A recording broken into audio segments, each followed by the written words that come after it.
இந்த ஏஐங்கிற விஷயமும் இன்றைக்கி சந்தையால் கண்டுபிடிக்கப்பட்ட ஒரு விஷயம். சந்தை வந்து லாபத்தை மட்டுமே பார்க்கக்கூடிய ஒன்று. ஏஐ மாதிரி விஷயத்தில் இருக்கிற பிரச்சனைனா அது கண்ணுக்கு தெரிய மாட்டேங்குது. அது பாட்டுக்கு எங்கேயோ ஒரு மூலையில், இருட்டு மூலையில் வளர்ந்துக்கிட்டு இருக்கு. இன்றைக்கி தான் அது வெளியில் வந்து நிற்கிது. நிச்சயமாக வந்து ஒவ்வொரு அரசும் ஏஐக்கு தனியாக துறை ஒன்று உருவாக்குவாங்க. 2000களில் ஆரம்ப கட்டத்தில் மொபைல் ஃபோனுக்கு வந்து ஒரு நிமிஷத்துக்கு 30 ரூபா பே பண்ணிகிட்டு இருந்தோம். ஒரு நிமிஷம் பேசுனீங்கனாலும் சரி, கால் வந்தாலும் சரி 30 ரூபா. அதுக்கப்புறம் வந்து இன்கமிங் ஃப்ரீ ஆச்சு. அப்புறம் வந்து 10 ரூபாய்க்கெலாம் ரீசார்ஜ் பண்ணி பேசணும்.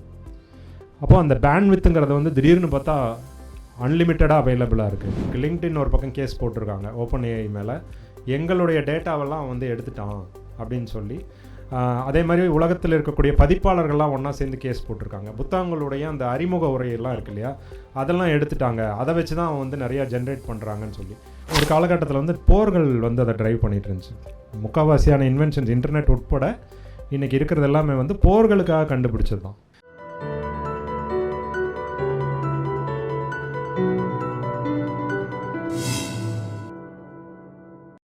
இணைய எழுத்தாளருக்கான சுஜாதா விருதை 2017ஆம் ஆண்டில் பெற்றுள்ளார். ஓட்டம், சைக்கிள், ட்ரையத்லான் போன்ற விளையாட்டுகளிலும் ஆர்வம் கொண்டுள்ளதால் உள்ளத்தனைய உடல் என்ற உடற்பயிற்சி இணைய குழுமத்தை நடத்தி வருகிறார். இவ்வாறு ஆர்வமுள்ளோரை ஊக்குவிப்பவராகவும் உள்ள எழுத்தாளர் ஷான் கருப்பசாமி ஐயா அவர்களை செயற்கை நுண்ணறிவு துறையின் நிகழ்காலமும் எதிர்காலமும் என்ற தலைப்பில் நம்மிடையே உரையாற்ற அன்போடு அழைக்கின்றேன். அனைவருக்கும் இனிய மதிய வணக்கம்.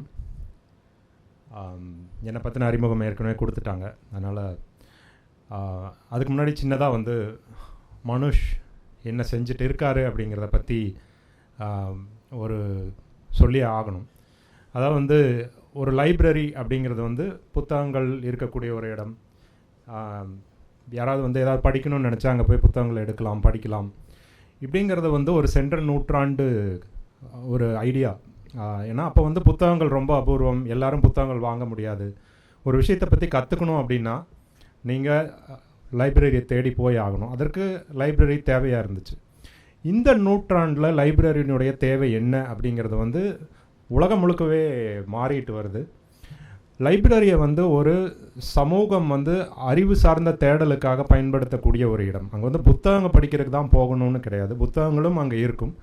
ஆனால் மனிதர்களை ஒன்றா கொண்டு வந்து அந்த மனிதர்கள் அவர்களுக்குள்ளே பரிமாறிக்கிறது. ஏன்னா இன்றைக்கி வந்து சொல்லப்போனால் நீங்கள் ஒவ்வொருத்தரும் ஒரு புத்தகம் தான்.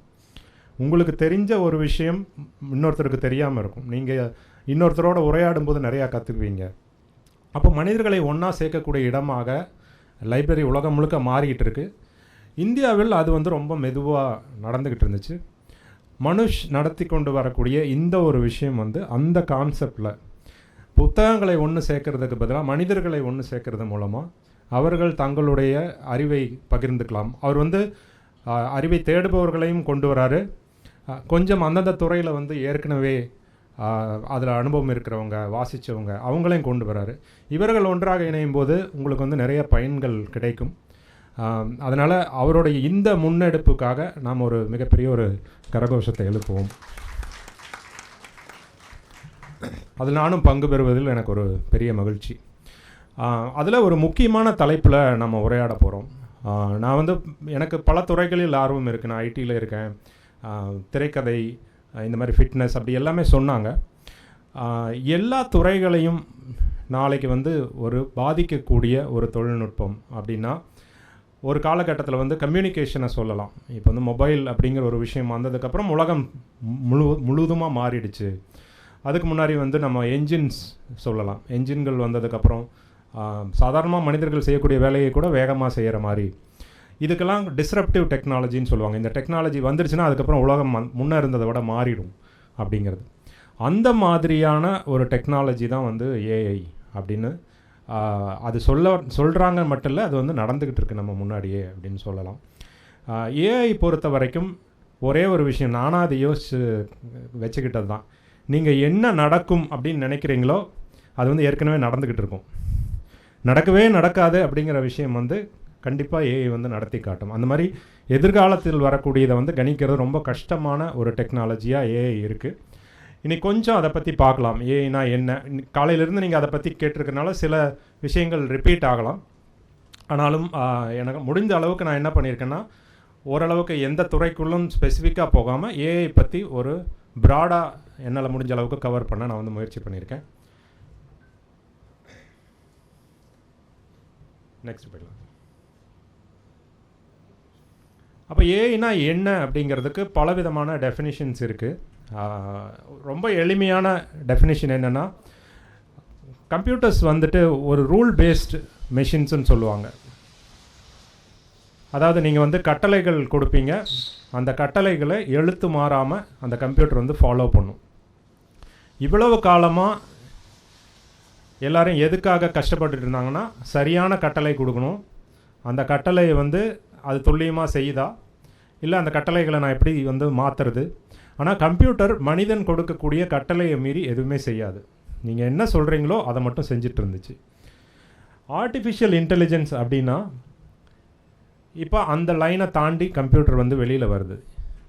அவங்க என்ன பண்ணுறாங்க இதில் அப்படின்னா, எனக்கு நீ எல்லா கட்டளைகளும் நீ தர வேண்டியதில்லை, ஒரு குத்து மதிப்பாக இதை பண்ணுன்னு நீ சொல்லு, நானே வந்து என்ன பண்ணணுங்கிறத முடிவு பண்ணிக்கிறேன். அதற்கான அறிவை வந்து மனிதர் தரக்கூடிய டேட்டாலேருந்து அதை எடுத்துக்கும். அத்தகைய ஒரு அறிவை உருவாக்குறது தான் வந்து செயற்கை நுண்ணறிவுங்கிற ஒரு துறை. அந்த இந்த துறை வந்து இப்போ ஏதோ புதுசாக வந்துச்சு, இப்போ கடந்த 5 வருடங்கள் 10 வருடங்களில் வந்துச்சு அப்படின்னு சொல்லி நீங்கள் நினைக்க வேண்டியதில்லை. இந்த துறை கடந்த 100 ஆண்டுகளாக இருக்குது. கிட்டத்தட்ட 2ஆம் உலகப் போருக்கு முந்தைய காலகட்டத்திலே இந்த ஆர்டிஃபிஷியல் இன்டெலிஜென்ஸுங்கிற டேர்ம் காயின் பண்ணி 100 வருடங்கள் ஆகுது. 2ஆம் உலகப் போர் காலத்தில் ஆலன் டியூரிங் இதில் நிறையா ஒர்க் பண்ணியிருக்காரு. நீங்கள் ஏஐன்னு போனீங்கனாலே அவரை பற்றி தான் நிறையா நியூஸ் எல்லாம் வரும். ஸோ நம்ம அந்த பெரிய ஹிஸ்ட்ரிக்குள்ளெல்லாம் போக வேண்டாம். இப்போதைக்கு என்னென்னா, ஏஐங்கிறது வந்து மனிதனைப் போலவே சிந்திக்கக்கூடிய கணினிகளை உருவாக்குகின்ற ஒரு துறை அப்படிங்கிற அளவில் வச்சுட்டு நம்ம வந்து இன்றைக்கி என்ன நடந்துகிட்ருக்கு, எதிர்காலத்தில் என்ன நடந்துகிட்ருக்கு அப்படின்னு சொல்லி பார்க்க போகிறோம். நடுவில் வந்து ஏதாவது கேள்வி இருந்தால் நீங்கள் வந்து கை உயர்த்தலாம், இல்லைன்னா கடைசியில் ஒரு 15 நிமிடம் நம்ம வந்து கேள்வி பதிலுக்கு வந்து இதுக்கு ஒதுக்கலாம். சரியா? we can move. ஸோ நான் சொன்ன மாதிரி ஏஐ வந்து ஒன்றும் புதுசு கிடையாது அப்படின்னு சொன்னேன் இல்லையா? அதே மாதிரி ஏஐ நான் பயன்படுத்தினதே இல்லை அப்படின்னு நீங்கள் யாருமே நினைக்க தேவையில்லை. நமக்கு தெரியாமல் ஏற்கனவே ஏஐ வந்து நம்முடைய கணினிகளில், நம்மளுடைய மொபைலில் நிறைய இடங்களில் ஏற்கனவே ஊடுருவிருச்சு. நமக்கு வந்து அது தெரியாது. ஏன்னா இன்றைக்கி எல்லோரும் ஏஐ அப்படின்னு சொல்லி ரொம்ப பிரபலமாக பேசக்கூடிய இந்த சாட் ஜிபிடி இதெல்லாம் வந்து அந்த இண்டஸ்ட்ரியில் என்ன கால் பண்ணுறாங்க, தட்ஸ் கால்ட் ஜெனரேட்டிவ் ஏஐ. அதாவது ஜெனரேட்டிவ் ஏஐனா ஏதோ ஒரு டெக்ஸ்ட்டையோ ஒரு இமேஜையோ இல்லை வந்து ஒரு வீடியோவையோ இல்லை ஆடியோவையோ புதுசாக உருவாக்கக்கூடிய திறன் படைத்த ஆர்டிஃபிஷியல் இன்டெலிஜென்ஸ், அதுதான் வந்து ஜெனரேட்டிவ் ஏஐ. அது வந்து டிரான்ஸ்ஃபர்மேஷன் மாடல்னு சொல்லிட்டு ஒரு மாடலில் இயங்குது. அதாவது நீங்கள் ஒரு பேராகிராஃபு இல்லை ஒரு சென்டென்ஸ் கொடுக்குறீங்க, அந்த சென்டென்ஸை பாதி கொடுத்துட்டிங்கன்னா மீதி அடுத்தது என்ன வருங்கிறத அதுவே உருவாக்கக்கூடியது. அந்த மாடல்ஸ் வந்து அதோட பேஸ். ஆனால் அது மேலே அதுக்கு நிறையா டேட்டா கொடுத்து இப்போ வந்து கடந்த 100 ஆண்டுகளில் வந்த செய்தித்தாள்கள் எல்லாம் அதுக்கு வந்து கொடுத்துருப்பாங்க. அதுலேருந்து அது என்ன கண்டுபிடிக்குன்னா, தமிழ் எழுதும்போது இப்படி தான் எழுதுகிறாங்க அப்படின்னு பல மில்லியன் காம்பினேஷன்களை அது வந்து தெரிஞ்சு வச்சுருக்கு. அந்த ஏஐ ஆரம்பத்தில் வரும்போது தமிழ்னா ரொம்ப கேவலமாக எழுதும். ஆனால் இன்றைக்கி நீங்கள் போய் ஜெமினிலேயோ இல்லை கிராக்லேயோ போயிட்டு நீங்கள் வந்து தமிழில் பேசுனீங்கன்னா, நீங்கள் எப்படி ஒரு சென்னை தமிழில் பேசுனீங்கன்னா அது பதிலுக்கு திரும்பி பேச ஆரம்பிச்சிருக்கு. அப்போ அது வந்து தொடர்ந்து கற்றுக்கிட்டே இருக்குது. அது ட்ரைனிங் அப்படின்னு சொல்லுவாங்க. அப்போ நம்ம வந்து ஆல்ரெடி ஏஐ யூஸ் பண்ணிகிட்ருக்கோன்னா அது எந்த மாதிரி ஏஐனா அதுலேயே நிறையா டைப்ஸ் இருக்குது. ஒரு குறிப்பிட்ட வேலையை மட்டும் செய்யக்கூடிய ஆர்டிஃபிஷியல் இன்டெலிஜென்ஸ் அப்படின்னு இருக்குது. இந்த ஜெனரேட்டிவ் ஏஐ, இந்த லார்ஜ் லாங்குவேஜ் மாடல்லாம் வந்து நீங்கள் என்ன வேலை கொடுத்தீங்கனாலும் ஒரு மாதிரி குத்துமதிப்பாக செய்யும். ஆனால் இந்த மற்ற ஏஐ மெஷின் லேர்னிங்லேருந்து வரக்கூடிய ஏஐலாம் இந்த அப்ளிகேஷன் இப்போ அமேசான் வந்து என்ன பண்ணியிருக்குன்னா, அவங்க உள்ள ஒரு ஏஐ வச்சுருப்பாங்க. அதனுடைய வேலை என்னவாக இருக்கும், நீங்கள் என்ன பொருள் வாங்கிட்டு இருக்கீங்க, உங்களுடைய வயது என்ன, உங்களுடைய அவன் ஒரு ப்ரொஃபைலிங் பண்ணி வச்சுருப்பான். இல்லை இந்த என்ன மாதம், என்ன ஒரு ஃபெஸ்டிவல் வரப்போகுது, இதெல்லாம் அதுவே அனலைஸ் பண்ணிவிட்டு உங்களுக்கு வந்து ஒரு பொருளை வந்து சஜஸ்ட் பண்ணிக்கிட்டே இருக்கும். It's called a recommendation engine. அங்கே இருந்தே வந்து ஏஐ அதெல்லாம் வந்து கிட்டத்தட்ட 20 வருஷங்கள் 25 வருஷத்துக்கு முன்னாடி இருந்தே பயன்படுத்த ஆரம்பிச்சிட்டாங்க. அது வந்து அல்காரிதம்னு சொல்லுவாங்க.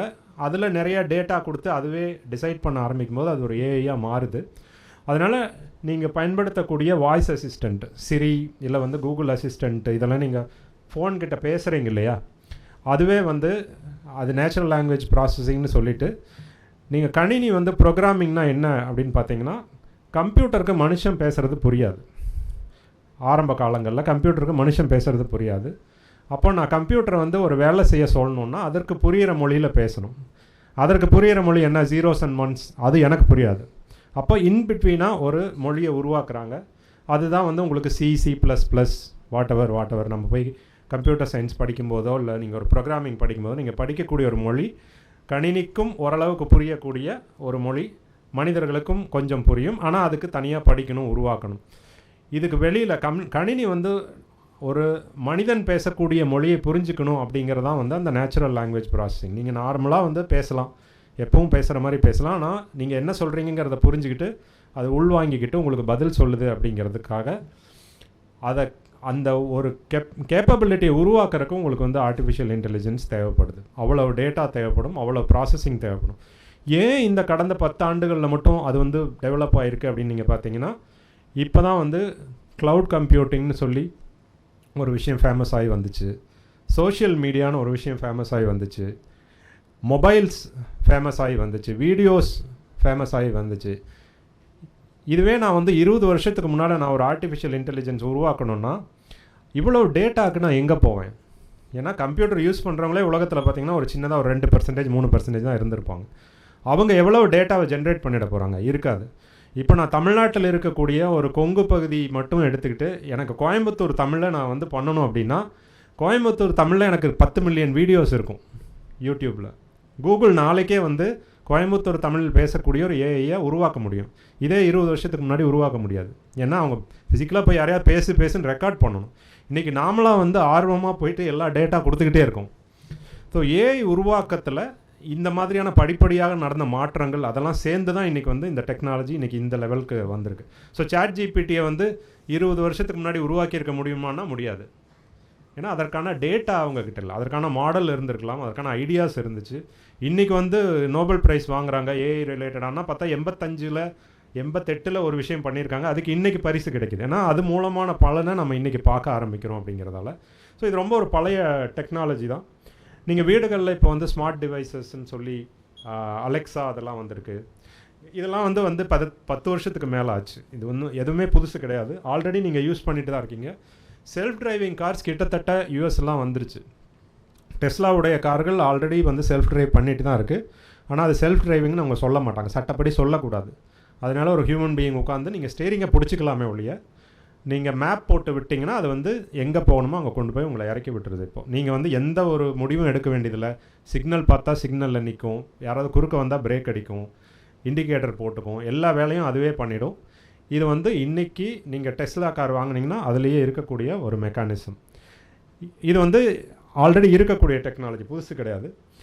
ஓடிடிஸில் வரக்கூடிய ரெக்கமெண்டேஷன்ஸ் பற்றி ஏற்கனவே சொன்னேன். நீங்கள் வந்து உங்களுக்கு ஒரு குறிப்பிட்ட படம் பிடிக்குது, ஆக்ஷன் மூவி தான் பிடிக்குது, ஆக்ஷன் மூவி தான் தொடர்ந்து பார்த்துட்டே இருக்கீங்கன்னா உங்களுக்கு அந்த ஜான்ரை தேடி கொண்டு வந்து கொடுக்குறதாகட்டும், இல்லை இன்னும் கூட கொஞ்சம் இதுவாக போயிட்டு இவங்க சாயந்தரம்னா ஆக்ஷன் மூவி பார்ப்பாங்க, காலைன்னா இது பார்ப்பாங்கங்கிற வரைக்கும் அது உங்களை பற்றி ப்ரொஃபைல் பண்ணி வச்சுக்குவாங்க.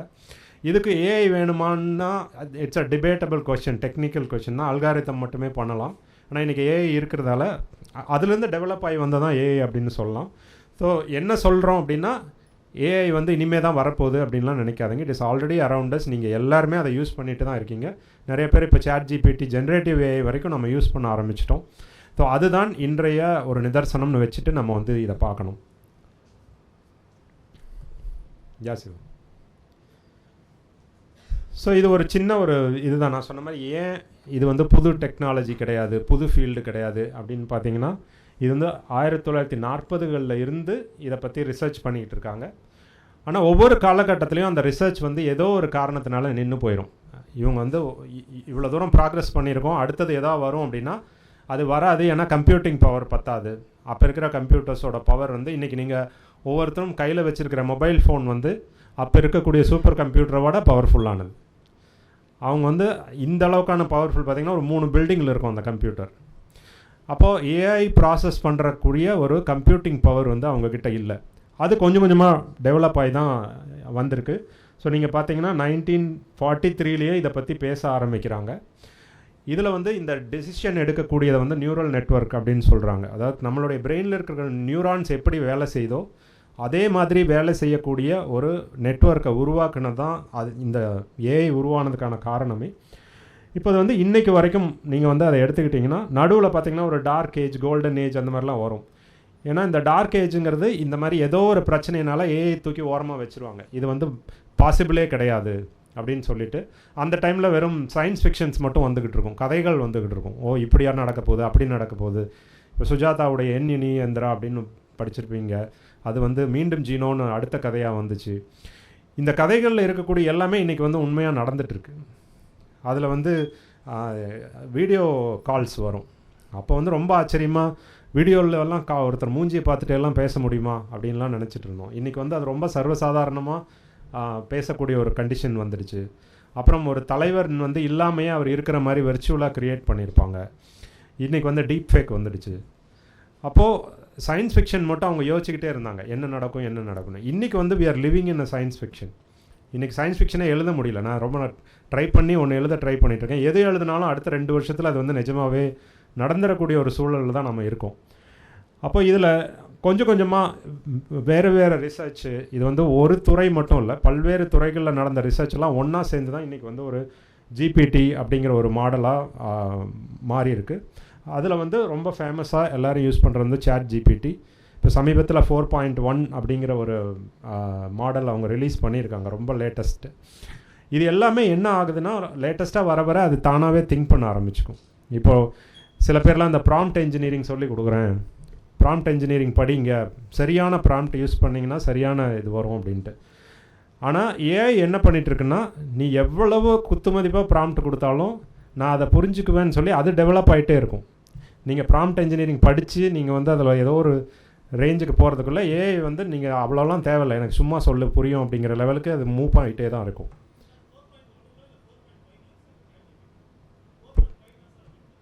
4.1 ரிலீஸ் ஆகிருக்குன்னு நினைக்கிறேன், நான் கன்ஃபார்ம் பண்ணிக்கிறேங்க. Okay, next Siva.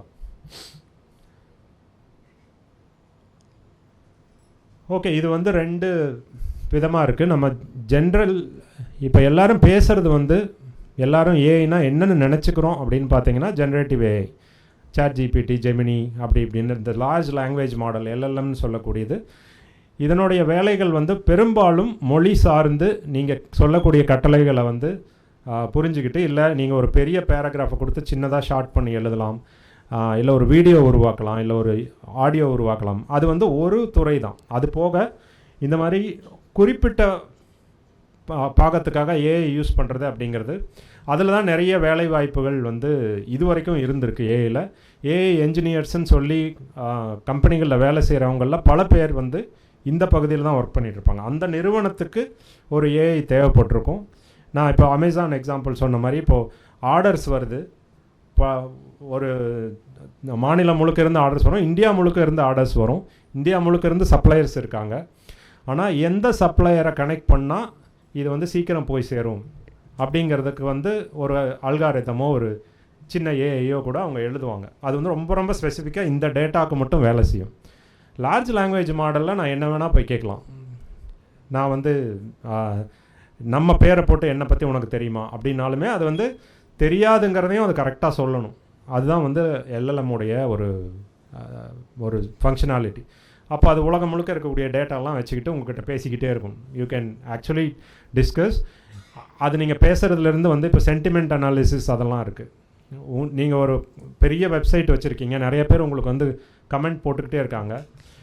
அதில் ஒரு கமெண்ட் போடுறது வந்து அவங்களாம் கோவமாக இருக்காங்களா இல்லை வந்து மகிழ்ச்சியாக இருக்காங்களா உங்கள் ப்ராடக்ட்டில் அப்படின்னு நீங்கள் ஒவ்வொன்றா படித்து புரிஞ்சுக்க வேண்டியதில்லை.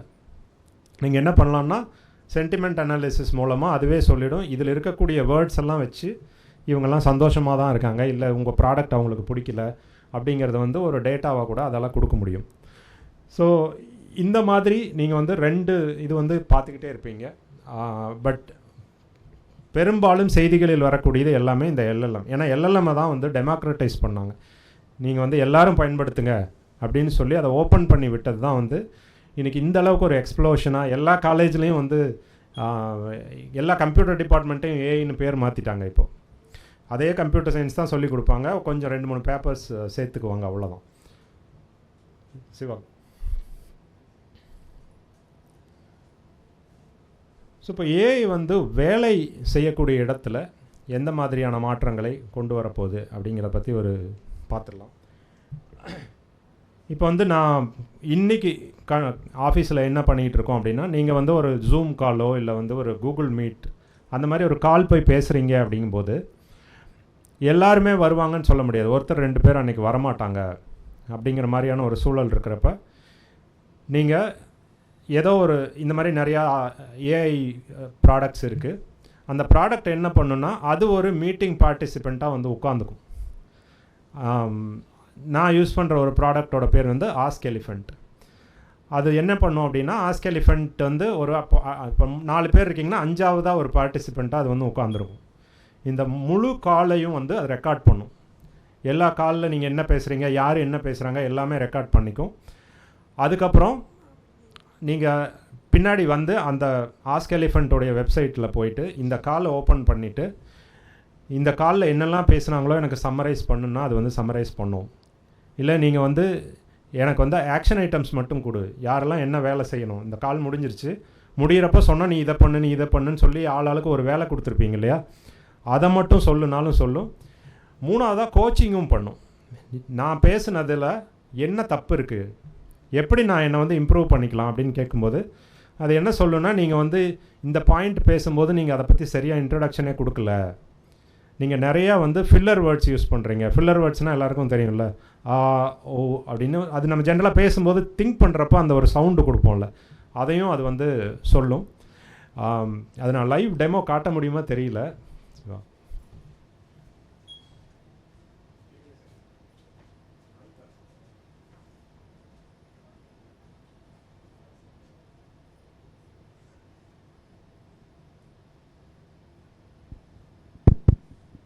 ஹலோ சரி.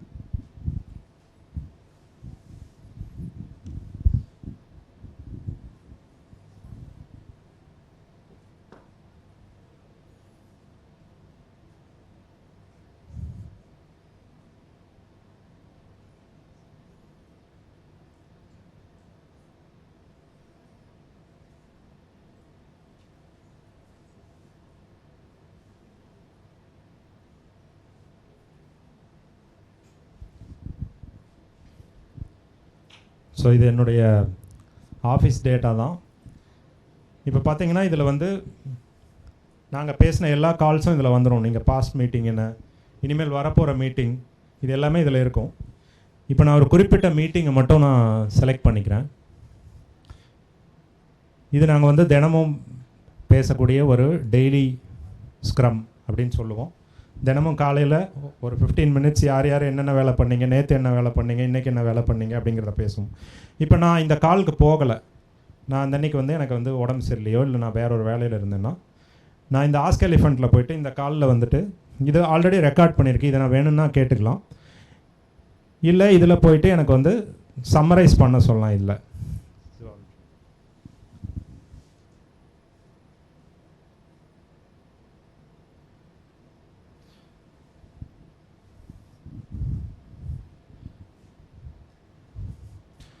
ஸோ நான் இந்த கால் வந்து எனக்கு வந்து சம்மரைஸ் மட்டும் பண்ணுங்கள், என்ன பேசுனாங்கங்கிறத வந்து நான் வந்து 2 மணி நேரமோ 1 மணி நேரமோ உட்காந்து பார்க்க விரும்பலை. எனக்கு என்ன பண்ணாங்க அப்படின்னு கேட்டால் ஒவ்வொருத்தரும் என்ன சொன்னாங்க அதனுடைய புல்லட் பாயிண்ட்ஸ் மாதிரி எனக்கு கிடச்சிரும். ஸோ நான் வரல எனக்கு தெரியலங்கிறதுல ஐ கேன் கேட்ச் அப். அதை தாண்டி உங்களுக்கு வந்து கோச்சிங்னு ஒரு விஷயம் இருக்குது. ஸோ இந்த கோச்சிங்கில் போனீங்கன்னா உங்களுக்கு வந்து ஒவ்வொருத்தருடைய அவங்க என்ன மாதிரி பேசுனாங்க, அவங்க கிளியராக பேசுனாங்களா இல்லையா, அதனோட இம்ப்ரூவ்மெண்ட் ஏரியா அவங்க என்ன பண்ணால் அது இன்னும் கிளியராக இருக்கும். ஸோ இவருக்கு வந்து அவர் ஒரு விஷயத்தை பேசும்போது முழுசாக டீட்டெயில் கொடுக்க மாட்டேங்கிறாரு, இவர் வந்து ரொம்ப பேசிகிட்டே இருக்காரு, இன்னும் கொஞ்சம் கட் ஷார்ட் பண்ணால் நல்லாயிருக்கும். இந்த மாதிரி நீங்கள் பேசுகிறத கோச் பண்ணுறதுக்கும் ஏஐ வந்து ஹெல்ப் பண்ணும். இது எப்படி உங்களுக்கு ஹெல்ப் ஆகும் அப்படின்னா, நீங்கள் ஒரு கம்பெனியில் ஒர்க் பண்ணுறீங்க, நீங்கள் கால்ஸ் போயிட்டுருக்கீங்க, யாரும் உங்ககிட்ட வந்து உங்கள் மேனேஜரோ இல்லை யாருமே கூட வந்து இங்கெல்லாம் நீ தப்பு பண்ணுற, இதெல்லாம் நீ சரி பண்ணிக்கணும்னு சொல்ல மாட்டாங்க. அதுக்கு நீங்களாக வந்து போய் நீங்கள் அவங்கள்ட்ட கேட்கணும், ஏதாவது இம்ப்ரூவ்மெண்ட் இருக்கான்னு கேட்டிங்கன்னா தான் சொல்லுவாங்க. ஆனால் இந்த ஏஐ மாதிரியான விஷயங்கள் இருக்கும்போது நீங்கள் அதை பயன்படுத்திக்கலாம். நான் எங்கெல்லாம் தப்பு பண்ணுறேன்னு கேட்டிங்கன்னா அது வந்து உண்மையாக ப்ளெயினாக இதுதான்ப்பா நீ தப்பு பண்ணுறேன்னு சொல்லும். கம்யூனிகேஷன் வந்து நீங்கள் டெவலப் பண்ணுறதுக்கு ரொம்ப ரொம்ப ஹெல்ப்பாக இருக்கும். என்ன மாதிரியான டோன் யூஸ் பண்ணணும். எனக்கு வந்து சில ஒரு நிமிஷம், let me go back to the presentation.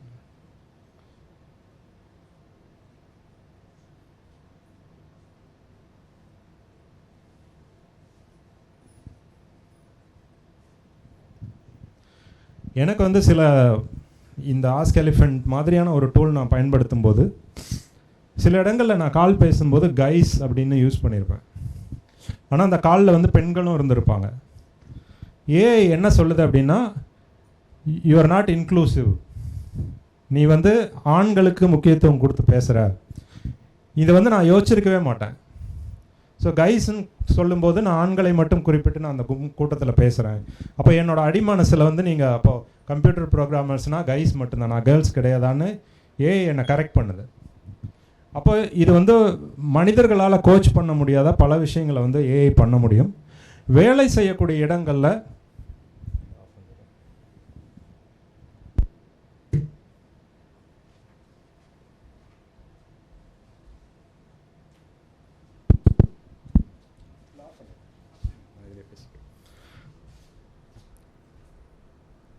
இப்போ ஆல்ரெடி வந்து சாட் ஜிபிடியை எல்லாருமே பயன்படுத்த ஆரம்பிச்சிட்டாங்க.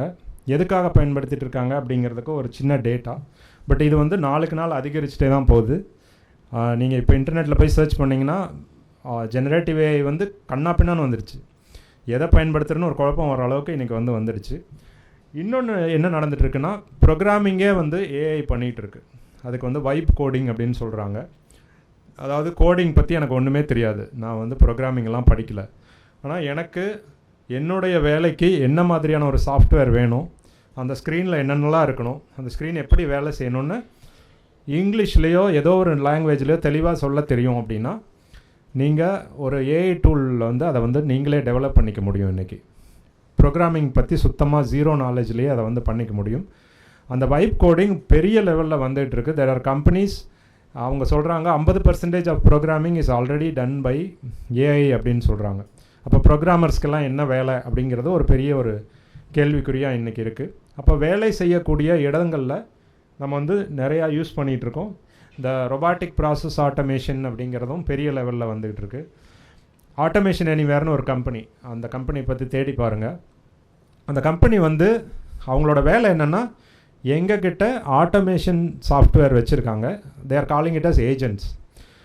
அந்த ஏஜெண்ட்டை வந்து நீங்கள் வேலைக்கு வச்சுக்கலாம். அவங்களுடைய ஏஜெண்ட்டை உங்கள் கம்பெனியில் வேலைக்கு வச்சுருக்கோம். சரி, அந்த ஏஜெண்ட் என்ன பண்ணும்? நீங்கள் ஒரு ஹெச்ஆர் டிபார்ட்மெண்ட் வச்சுருக்கீங்க. ஹெச்ஆர் டிபார்ட்மெண்ட்டுக்கு மாதம் 100 வேக்கன்சி இருக்குது, 200 வேக்கன்சி இருக்குது அப்படின்னா அதுக்கு வந்து ஆயிரக்கணக்கில் ரெஸ்யூமேஸ் வரும். அதை ஒரு 4 பேர் உட்காந்து படிப்பாங்க. அந்த ரெஸ்யூமே படித்து எது வந்து சூட்டபுளாக இருக்குது, எது சூட்டபுளாக இல்லை. இப்போ இதுக்கு ஒரு ஏஜெண்ட் அவங்கக்கிட்ட இருப்பாங்க. இமெயில் வந்த உடனே அந்த இமெயில் இருக்கிற ரெஸ்யூமேவை எடுத்துகிட்டு, இந்த ஜாப் டெஸ்கிரிப்ஷனை எடுத்துகிட்டு ரெண்டையும் கம்பேர் பண்ணி, ஓகே இவரை வந்து நீங்கள் இன்டர்வியூ பண்ணலாம், இவரை வந்து இன்டர்வியூ பண்ண வேணாம், ரிஜெக்டட் இப்படின்னு சொல்லக்கூடிய வேலையை செய்யக்கூடிய ஒரு ஏஜெண்ட்டை அவங்க வந்து ப்ரோக்ராமிங் பண்ணி ரெடி பண்ணி வச்சுருக்காங்க. நான் அதை யூஸ் பண்ணுறேன், ஒரு ரெஸ்யூமேக்கு இவ்வளோன்னு அவங்க சார்ஜ் பண்ணுவாங்க எனக்கு. அப்போ அது வந்து வேகமாக வேலை செய்யும், மனிதர்களோட சீப்பாக வேலை செய்யும். ஆனால் அவங்களும் ஒரு எம்ப்ளாயி மாதிரி. ஸோ எதிர்காலத்தில் என்ன ஆகுனா, மனிதர்கள் வந்து 50% வேலை செய்கிறாங்கன்னா 50% இந்த மாதிரி ஏஐ ஏஜென்ட்ஸ் ஒரு நிறுவனத்தில் வேலை செஞ்சுட்டே தான் இருப்பாங்க. அவங்களுக்கு பேர் இருக்கும், பேர் இருக்காது. அதை எப்படி அவங்க கொண்டு வர போகிறாங்கன்னு எதிர்காலத்தில் தெரியல. ஆனால் நம்முடைய வேலைகளை வந்து இவங்க வந்து பங்கு போட்டுக்கிட்டே தான் இருக்க போகிறாங்க. அதற்கான ஆரம்பங்கள் வந்து நிறையா நடந்துச்சு. கஸ்டமர் சர்வீஸ் ஆகட்டும், இப்போ ஆட்டோமேட்டடாக கால் மெஷின்ஸ் எல்லாம் முன்னாடி வந்துச்சு. இப்போ முன்னே வந்து அது ரெக்கார்ட் பண்ண தான் நம்ம கேட்டுட்ருக்கணும். ப்ரெஸ் 1னா இதை பேசு, ப்ரெஸ் 2னா இதை பேசு, ஜஸ்ட் ரூல் பேஸ்ட். இன்றைக்கி வந்து நீங்கள் என்ன கேட்டாலும் பதில் சொல்லும். நீங்கள் அதை திட்டுனீங்கன்னா அதுக்கு வந்து பதில் வச்சுருக்கோம், அதை பாராட்டுனீங்கன்னா தேங்க் பண்ண உங்களை. ஸோ அந்த மாதிரியான ஒரு அட்வான்ஸ்டு லெவலுக்கு நம்ம போயிட்டுருக்கோம். நெக்ஸ்ட்டு சிவா. அதே மாதிரி ஒரு சில எக்ஸாம்பிள்ஸ் மட்டும்தான். இப்போ ஹெல்த் இண்டஸ்ட்ரி அப்படின்னு நீங்கள் எடுத்துக்கிட்டிங்கன்னா, ஹெல்த் இண்டஸ்ட்ரியில் ஒரு டாக்டர் வந்து எத்தனை பேஷண்ட் அவருடைய வாழ்நாளில் பார்த்துட முடியும்? அவர் வந்து ஒரு ஆயிரக்கணக்கில் பார்க்கலாம், லட்சக்கணக்கிலாம் பார்க்க வாய்ப்பு இல்லை. அந்த ஆயிரக்கணக்கான பேஷண்ட்ஸில் கூட எத்தனை பேரை வந்து ரொம்ப டீட்டெயில்டாக அனலைஸ் பண்ணி அவரால் பண்ண முடியும்னு தெரியாது. ஆனால் ஏஐ வந்து ஒரு நிமிஷத்தில் லட்சக்கணக்கான இல்லை பில்லியன்களில் வந்து மெடிக்கல் ரெக்கார்ட்ஸை அனலைஸ் பண்ண முடியும். அப்போ அதனால் என்ன பண்ண முடியும் அப்படின்னா, ஒரு நோய் வந்து டாக்டர் கண்டுபிடிக்கிறத விட அக்யூரேட்டாக ரொம்ப ரொம்ப அட்வான்ஸ்டாகவே வந்து அதால் வந்து கண்டுபிடிக்க முடியும் அப்படின்னு வந்து. அதனால் என்ன இப்போ நடக்குது அப்படின்னா, டயக்னாசிஸில் வந்து ஏஐ டாக்டர்ஸை விட பெட்டராக வேலை செய்யுது. அப்போ டாக்டர்ஸ் வந்து ஏஐ பயன்படுத்தலாம். உங்களுக்கு வந்து ஒரு சிடி ஸ்கேனையோ இதையோ வந்து பார்க்கும்போது நீங்கள் அதுக்கு வந்து 25 வருஷம் எக்ஸ்பீரியன்ஸ் இருக்கிற ஒரு டாக்டர் அவருடைய அளவுக்கு வந்து ஒரு சாதாரணமான ஏஐ அவரோட பெட்டராக வேலை செய்யுது. இப்போது அதுக்கான ட்ரீட்மெண்ட் கொடுக்கறது அதிலெல்லாம் டாக்டர்கள் உள்ளே வந்துடலாம். ஆனால் அந்த நோய் அந்த இமேஜ் அனலைஸ் பண்ணி இந்த பிரச்சனை இருக்குதுன்னு கண்டுபிடிக்குது இல்லையா, அது வந்து ஏஐ டாக்டர்களோட பெட்டராக வேலை செய்யுது. அதே மாதிரி ப்ரிவென்டிவ் கேர் அப்படின்னு சொல்கிறாங்க. நீங்கள் வந்து முக்கியமாக இந்தியாவில் அதிகமாக இல்லாத ஒரு விஷயம், நம்ம நோய் வந்ததுக்கு அப்புறம் தான் மருத்துவமனைக்கு போகிறோம். நோய் வர்றதுக்கு முன்னாடியே அதை கண்டுபிடிக்கிறது. இப்போ இவங்களுக்கு வந்து இந்த மாதிரியான ஒரு இப்போ பிளட் டெஸ்ட் எடுக்கிறீங்க, பிளட் டெஸ்ட்டில் இன்றைக்கி இருக்கக்கூடிய ஒரு விஷயத்தை அவங்க பார்ப்பாங்க. ஒரே ஒரு பேராமீட்டர் பார்த்து இது இப்படி இருந்தால் இந்த வியாதி அப்படின்னு. ஆனால் ஏஐ பல மில்லியன் ரெக்கார்ட்ஸ் அனலைஸ் பண்ணி ஒரு 3-4 பேராமீட்டரை கம்பேர் பண்ணி இது இருந்துச்சுன்னா இன்னும் ஒரு 1 இயரில் இவங்களுக்கு இந்த வியாதி வரும், இன்னும் ஒரு 2 இயர்ஸில் கிட்னி ஃபெயிலியர் ஆகும். இந்த அளவுக்கான ஒரு கண்டுபிடிப்பை வந்து ஏஐ மூலமாக நிகழ்த்திக்கிட்டு இருக்காங்க. மெடிக்கல் இண்டஸ்ட்ரியை வந்து மொத்தமாக புரட்டி போடக்கூடியதாக ஒரு ஏஐ இருக்கும். என்ன காரணம், நீங்கள் சமீபத்தில் கோவிட் சமயத்தில் பார்த்துருப்பீங்க. ஒரு வேக்சினை க்ரியேட் பண்ணணும் அப்படின்னா அது கிட்டத்தட்ட ஒரு 20-25 ஆண்டுகள் பிடிக்கக்கூடிய ஒரு வேலை. என்ன காரணம்னா அவ்வளவு பேரை நீங்கள் வந்து அட்மினிஸ்டர் பண்ணணும், அவ்வளவு அத்தனை பேருக்கு சப்மிட் பண்ணணும் இந்த டேட்டாவை, அவங்க எல்லாரும் ஓகே பண்ணணும். ஸோ இதை வந்து எப்படி ஃபாஸ்ட் பண்ணுறது அப்படிங்கிறதுக்கு வந்து இந்த கோவிட் டைமில் வந்து முழுக்க ஆர்டிஃபிஷியல் இன்டெலிஜென்ஸை பயன்படுத்தி தான் அவங்க நிறைய ட்ரையல்ஸை வந்து ஸ்பீட் பண்ணியிருக்காங்க. டேட்டா அனாலிசிஸ் ஆகட்டும், இல்லை ஒரு டிஎன்ஏவை டீகோட் பண்ணுறது, டிஎன்ஏவை டீகோட் பண்ணி அதுக்கான ஒரு அந்த கோவிட் கிருமியுடைய டிஎன்ஏவை டீகோட் பண்ணி இதுக்கு எந்த மாதிரி வேக்சினேஷன் ஒர்க் ஆகும் அப்படின்னு பல காம்பினேஷன்ஸை வந்து வேகமாக ஒர்க் பண்ணி தான் நமக்கு ஒரு 6 மாதத்துலேருந்து 1 வருஷத்துக்குள்ளே வேக்சினேஷன் பண்ணியிருக்காங்க. அப்போ இனிமேல் எதிர்காலத்தில் வந்து ஒரு வியாதி வருது அப்படின்னா அதுக்கான தடுப்பூசிக்காக நீங்கள் 25 ஆண்டுகள் காத்திருக்க தேவையில்லை. அப்போ அது ஒரு பெரிய ஒரு மூமெண்ட் இன்றைக்கி நடக்குது. இதுக்கு ஒரு சின்ன எக்ஸாம்பிள் வந்து கூகுள் டீப் மைண்ட் வந்து ஒரு அல்காரிதம் டெவலப் பண்ணியிருக்காங்க. அது வந்து உங்களுடைய ரெட்டினல் ஸ்கேனை வச்சு ஒரு 50 கண் நோய்களை வந்து கண்டுபிடிக்க முடியும். இது என்ன பண்ணியிருக்காங்கன்னா, இதை வந்து நார்மலாக ஒரு கடையில் நீங்கள் வால்மார்ட் மாதிரியான ஒரு கடைகளில் அந்த ஸ்கேனரை கொண்டு போய் வச்சிடுறாங்க. நீங்கள் வந்து அப்படி அந்த பக்கம் போகும்போது இப்படி பார்த்து ஒரு ஸ்கேன் பண்ணிட்டீங்கன்னா உங்களுக்கு ரிப்போர்ட் வந்து வாட்ஸ்அப்லேயோ, இல்லை யூஎஸில் வாட்ஸ்அப் அதிகமாக இல்லை, ஏதோ ஒரு இமெயில்லையோ அந்த மாதிரி வரலாம். அது வந்து என்ன சொல்லும், பாசிபிள் உங்களுக்கு இந்த மாதிரியான பாசிபிள் இது இருக்குது, இந்த மாதிரி வியாதிகள் வர்றதுக்கு சான்ஸ் இருக்குது, ஏன்னா உங்கள் ரெட்டினல் ஸ்கேன் அதை சொல்லுது. நீங்கள் வந்து இப்போவே அதற்கான நடவடிக்கைகளை எடுக்க முடியும். அப்போ இந்த ப்ரிவென்ஷன் அப்படிங்கிறதுல வந்து ஏஐ ஒரு பெரிய ரோல் ப்ளே பண்ணும் எதிர்காலத்தில்.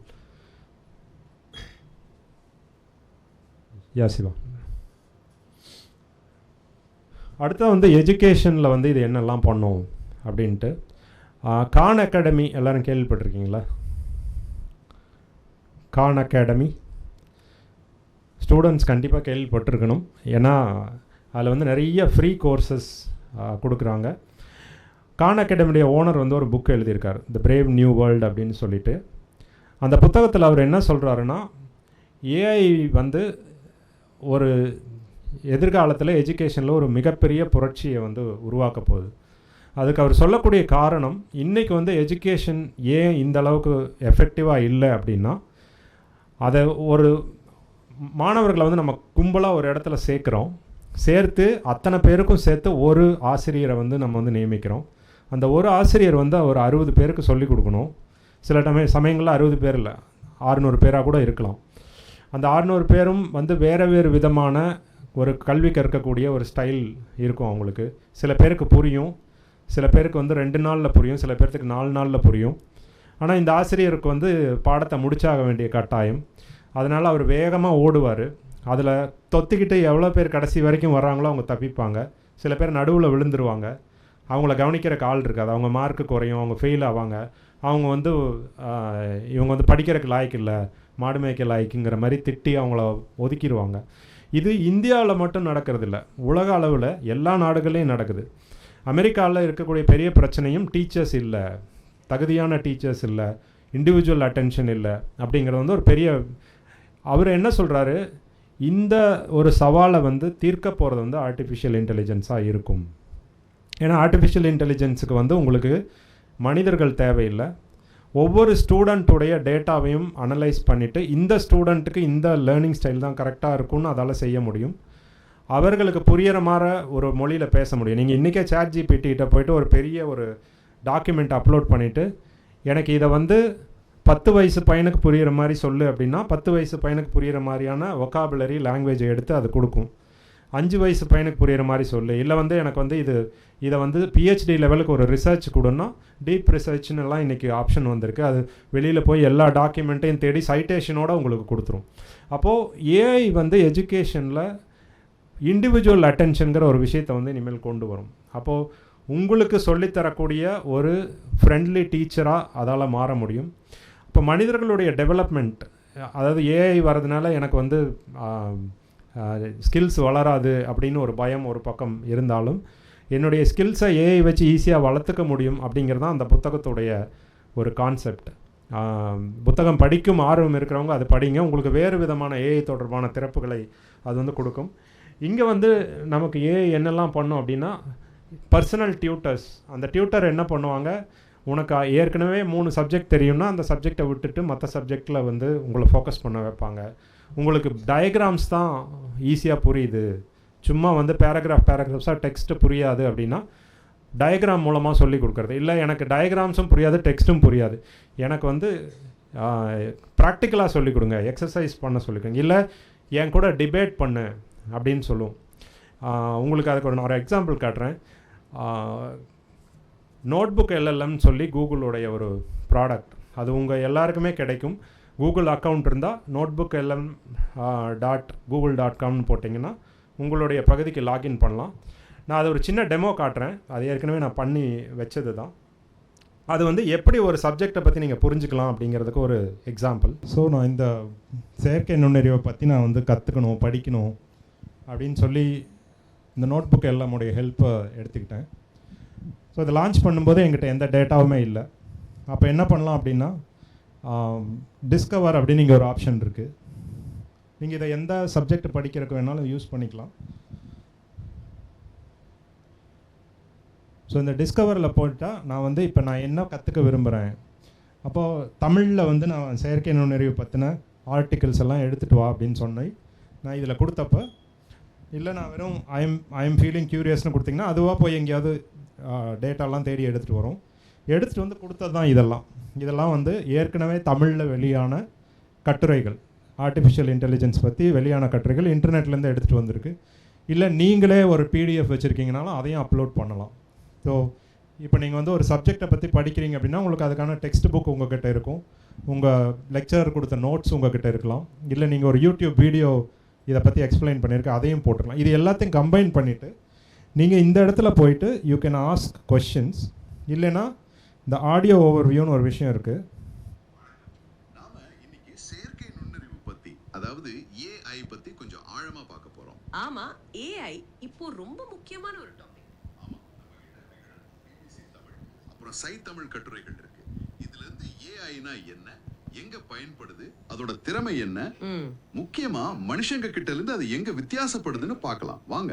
நிச்சயமா AI வந்து ஒரு பெரிய மாற்றத்தையே கொண்டு வர்ற தொழில்நுட்பம். அப்படியா? ஆமா, பல வருஷத்துக்கு முன்னாடி ஆலன் டூரிங் கேட்டாரே, இயந்திரங்கள் யோசிக்க முடியுமான்னு. ஆமா கேள்விப்பட்டிருக்கேன். அதுதான் இதுக்கு அடிப்படை. ஓ, அப்ப ஏஐனா என்ன? ரொம்ப சிம்பிளா சொன்னா மனிதர்கள் மாதிரி யோசிக்கிறது, கத்துக்கிறது, அப்புறம் பிரச்சனைகளை தீர்க்கிறது. சரி, இதுக்காக இயந்திரங்களை உருவாக்குறது தான் AI. விகடன் கட்டுரை சொல்ற மாதிரி இது வந்து கணினி நிரல்கள் மூலமா இயந்திரங்களை புத்திசாலி ஆக்குறது. ஓஹோ. இப்போ இதை வந்து நான் தனியாக இந்த ஆடியோவை கொடுத்து இந்த ஆடியோ AI உருவாக்கணும்னு சொல்லியிருந்தா எத்தனை பேர் நம்பியிருப்பீங்க? ஸோ தமிழில் வந்து நார்மலாக ஒரு தொலைக்காட்சியில் பேசக்கூடிய அதை விட பெட்டரான ஒரு தமிழில் வந்து ஜெமினி வந்து ஆடியோ க்ரியேட் பண்ணுது. அப்போ எதிர்காலத்தில் உங்களுக்கு டீச்சர்னு ஒருத்தர் தேவையா அப்படின்னு ஒரு கேள்வி வருது இல்லையா? ஆனால் அந்த டீச்சருடைய தேவை கண்டிப்பாக இருக்கும். ஏன்னா மனிதர்களுக்கு வந்து ஹியூமன் கனெக்ஷன் ஒரு விஷயம் வேணும். ஆனால் அவர்களுடைய வேலை மாறிடும். அவர்களுடைய வேலை ஒரு விஷயத்தை படிச்சுட்டு வந்து உங்களுக்கு சொல்லக்கூடியதாக இருக்காது, உங்களுக்கு உதவி பண்ணுறதா இருக்கணும். உங்களுக்கு விஷயங்கள் தானாக வந்துடும், ஆனால் அதை எப்படி ப்ராசஸ் பண்ணணும், இல்லை எமோஷ்னல் சப்போர்ட், நான் வந்து எனக்கு புரியல, நான் வந்து டவுனாக ஃபீல் பண்ணுறேன். அப்போ ஒரு டீச்சருடைய ரோல் அப்படிங்கிறத வந்து ஏஐ மாற்றுது. ஒரு ப்ரோக்ராமருடைய ரோல் அப்படிங்கிறத வந்து ஏஐ டோட்டலாக மாற்றும். இதுதான் வந்து இன்றைக்கி வந்து நடந்துகிட்ருக்கு, எதிர்காலத்துலேயும் நடக்க போகுது. இந்த நோட்புக் எல்லாம் வந்து நிறைய பேருக்கு இது வந்து ஃப்ரீயாக தான் இருக்குது. என்னென்னா ஒரு லெவலுக்கு மேலே யூஸ் பண்ணுறேன்னா காசு கேட்பான்னு நினைக்கிறேன். அது வந்து நீங்கள் பயன்படுத்தி பார்க்கலாம், நீங்களே கூட அதை பயன்படுத்தலாம். Let me see if there are வேறு ஏதாவது எக்ஸாம்பிள் இருக்கான்னு பார்க்குறேன்.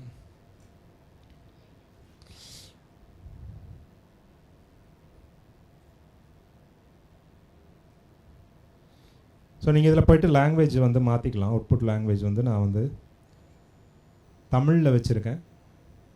இதை நீங்கள் போயிட்டு சேஞ்ச் பண்ணிக்க முடியும். ஆங்கிலத்தில் மாற்றிக்கிட்டிங்கன்னா ஆங்கிலத்தில் வரும். ஸோ இதில் வந்து இன்ட்ராக்டிவ் மோடுன்னு ஒன்று இருக்குது. தமிழில் இன்னும் வரல, இங்கிலீஷில் வந்து வரும். இதே தான், நீங்கள் ஒரு சப்ஜெக்டை கொடுத்துட்டிங்கன்னா 2 பேர் உட்காந்து பேசிகிட்டு இருப்பாங்க மாற்றி மாற்றி.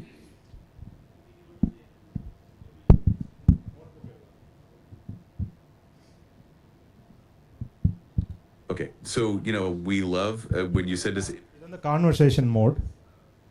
Really fascinating. Oh yeah. This scientific temper PDFs by this person who's like a tech evangelist, writer novels, screenplays, endurance sports, all these stuff. I mean, sounds like a very interesting person.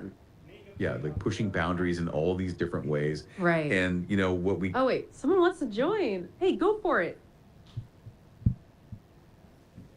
Hey, can you tell me more about scientific temper in Indian politics?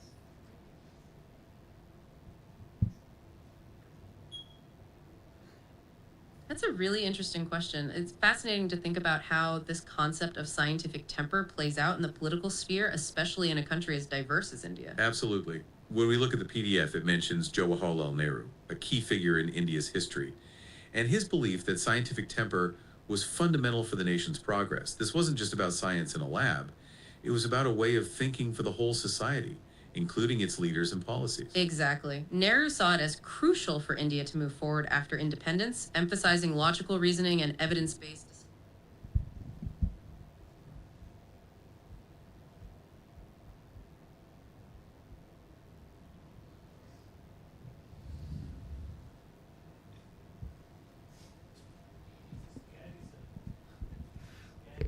So இந்த particular எக்ஸாம்பிளில் இந்த Vadivel joke ஒன்று வரும். நான் வந்து ஒரே ஒரு stamp தான் காட்டினேன், என்ன அதை வச்சுட்டு அவர் வந்து நேதாஜி சுபாஷ் சந்திர போஸ் வரைக்கும் போயிட்டான்ட்டு. இதில் வந்து நான் சில பிபிடி எல்லாம் அப்லோட் பண்ணியிருந்தேன். அதில் வந்து நேரு எந்த அளவுக்கு ஒரு சயின்டிஃபிக் டெம்பர் தான் இந்தியாவுடைய டெவலப்மெண்ட்டுக்கு தேவை அப்படின்னு அந்த காலத்திலேயே அவர் கணிச்சார். அது வந்து வேறு நாடுகளோட கம்பேர் பண்ணி அந்த ஒரு விஷன் தான் நம்மளை இன்றைக்கி இங்கே கொண்டு வந்திருக்கு அப்படிங்கிற மாதிரியான ஒரு பிபிடி. இப்போ நான் வந்து சயின்டிஃபிக் டெம்பர் பற்றி கேட்டவுடனே அந்த ஏஐ வந்து நேருவை பற்றியும் இதை பற்றியும் அதுவே பேசுது. இப்போ நீங்கள் அது கூட உரையாடுறது மூலமாக உங்களுடைய அறிவை வளர்த்துக்கலாம். அப்போ அறிவை வளர்க்கறதுக்கு ஒரு ஸ்டாட்டிக் டெக்ஸ்ட், யாரோ ஒருத்தர் 50 வருஷத்துக்கு முன்னாடி எழுதி வச்ச டெக்ஸ்ட்டை படிச்சுட்டு இருக்கிறத விட இந்த மாதிரி லைவாக உரையாடுவதன் மூலமாக நீங்கள் உங்கள் அறிவை வளர்த்துக்க முடியும் அப்படிங்கிற ஒரு சூழ்நிலை நோக்கி நம்ம வந்து ஏஐ நம்மளை எடுத்துகிட்டு போகுது. இந்த கான்வர்சேஷன்ஸ் இன்னும் நேச்சுரலாக தான் நடந்துகிட்ருக்கும். அதில் இருக்கக்கூடிய பிரச்சனை, நீங்கள் கொஞ்ச நாள் முன்னாடி ஆர்பிஐ ஒரு வார்னிங் கொடுத்துருந்தாங்க. அதாவது திடீர்னு உங்கள் அப்பா கிட்டேருந்தோ அம்மா கிட்டேருந்தோ ஃபோன் வரும், தம்பி எனக்கு வந்து ஓடிபி கொடுப்பா அப்படின்னு, ஏதோ ஒரு எமர்ஜென்சி ஓடிபி வேணும்னு ஃபோன் வரும். நீங்கள் அப்பா தானே பேசுகிறாரு அம்மா தானே பேசுகிறாருன்னு கொடுத்துருவீங்க. பட் உண்மையாக அவங்கக்கிட்ட வந்து ஏஐ வாய்ஸ் தான் வந்து பேசிக்கிட்டு இருக்கோம். இது வந்து உலகத்தில் பெரிய சைபர் ஃப்ராடு இப்போ வந்து ஏஐ மூலமாக நடத்தியிருக்காங்க. கிட்டத்தட்ட 200 கோடி ரூபா வந்து அடிச்சிருக்காங்க. அது வந்து ஹாங்காங்கில் நினைக்கிறேன், ஹாங்காங்கில் இருக்கக்கூடிய ஒரு ஃபினான்ஷியல் கம்பெனி. அந்த கம்பெனியுடைய ஒரு அக்கௌண்ட் மேனேஜருக்கு ஒரு கால் வருது. இப்போ நம்ம வந்து இம்மீடியட்டாக வந்து ஒரு ஜூம் காலில் போகணும், சிடிஓ இருக்கார், சிஎஃப்ஓ அந்த காலில் இருக்கார், சீக்கிரம் வாங்க அப்படின்னு. ஸோ சிஎஃப்ஓ வராருன்னா போகாமல் இருக்க முடியுமா? இவர் போயிருக்காரு. சிஎஃப்ஓ இருந்திருக்காரு, இன்னும் கொஞ்சம் பேர் கலீக்ஸ் இருந்திருக்காங்க, வீடியோவில் இருந்திருக்காங்க. சிஎஃப்ஓ பேசுகிறாரு, சிஎஃப்ஓவுடைய வாய்ஸ் தான் அது. என்ன சொல்கிறாருன்னா, இந்த மாதிரி ஒரு பெரிய ஒரு ஃபினான்ஷியல் டீல் ஒன்று பண்ணுறோம், நீங்கள் வந்து உங்களுக்கு ஒரு இமெயில் வரும், அந்த இமெயிலில் இருக்கக்கூடிய கம்பெனிக்கு இவ்வளோ பணத்தை நீங்கள் அனுப்பணும் அப்படின்னு சொல்லியிருக்காரு. சிஎஃப்ஓவே வந்து நேரடியாக சொல்லும்போது இவருக்கும் எந்த சந்தேகமும் இல்லை, அவரும் அனுப்ப ஆரம்பிச்சிருக்காரு. கிட்டத்தட்ட 200 கோடி ரூபாய் போனதுக்கப்புறம் தான் வந்து அவங்களுக்கு தெரிஞ்சிருக்கு இந்த பணம் எங்கே போகுது அப்படின்னு கேட்கும்போது இந்த மாதிரி ஒரு கால் நடந்துச்சு, அவர் கால் ரெக்கார்டெலாம் காமிச்சிருக்காரு. அதுக்கப்புறம் அந்த சிஎஃப்ஓவுடைய வீடியோ, வாய்ஸு, அந்த ஹோல் ஜூம் கால், எவ்ரிதிங் வந்து டீப் ஃபேக். ஸோ அதாவது வந்து அந்த லெவலில் ஒரு பக்கம் நடந்தாலும் இன்னொரு பக்கம் இந்த மாதிரி ஒரு நல்ல விஷயங்களும் நடக்கும்னு நம்புவோம்.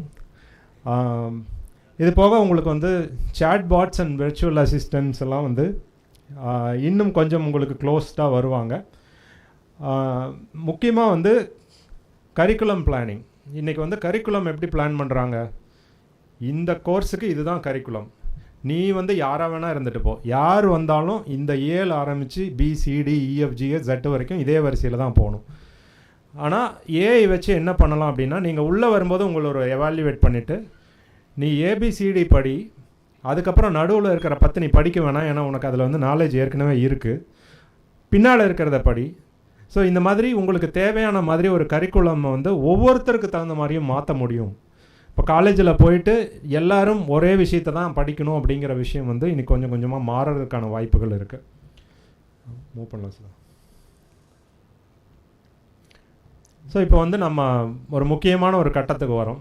அவர் வாய்விட்டே சொல்லிட்டார், ரொம்ப ஸ்கேரியாக இருக்குது. எனக்கும் அந்த ஃபஸ்ட் டைம் அந்த நோட் புக் எல்லாமுடைய ஆடியோவை கேட்கும்போது நமக்கு என்ன தான் வேலை இருக்க போகுது எதிர்காலத்தில் அப்படிங்கிற ஒரு கேள்வி, அதை வந்து ஏஐ பற்றி நீங்கள் கொஞ்சம் ரிசர்ச் பண்ண உங்களுக்கு வர ஆரம்பிக்கும். அதை பற்றி தெரியாமல் இருக்கிற வரைக்கும் பிரச்சனை கிடையாது. ஆனால் வந்து நம்ம போய் தெரிஞ்சுக்கணும். அதுவாக வந்து நம்மக்கிட்ட சொல்லும்போது ரொம்ப லேட் ஆகிடும். ஸோ இப்போ என்னெல்லாம் பிரச்சனை வரும் அப்படிங்கிறதுல வந்து முக்கியமாக முதல்ல எல்லாருக்குமே இருக்கக்கூடிய பயம் வந்து ஜாப் ரீப்ளேஸ்மெண்ட். இந்த ஜாப் ரீப்ளேஸ்மெண்ட் எப்படிப்பட்ட ஜாபெல்லாம் இது ரீப்ளேஸ் பண்ண போகுது அப்படின்னு யாருக்குமே தெரியாது.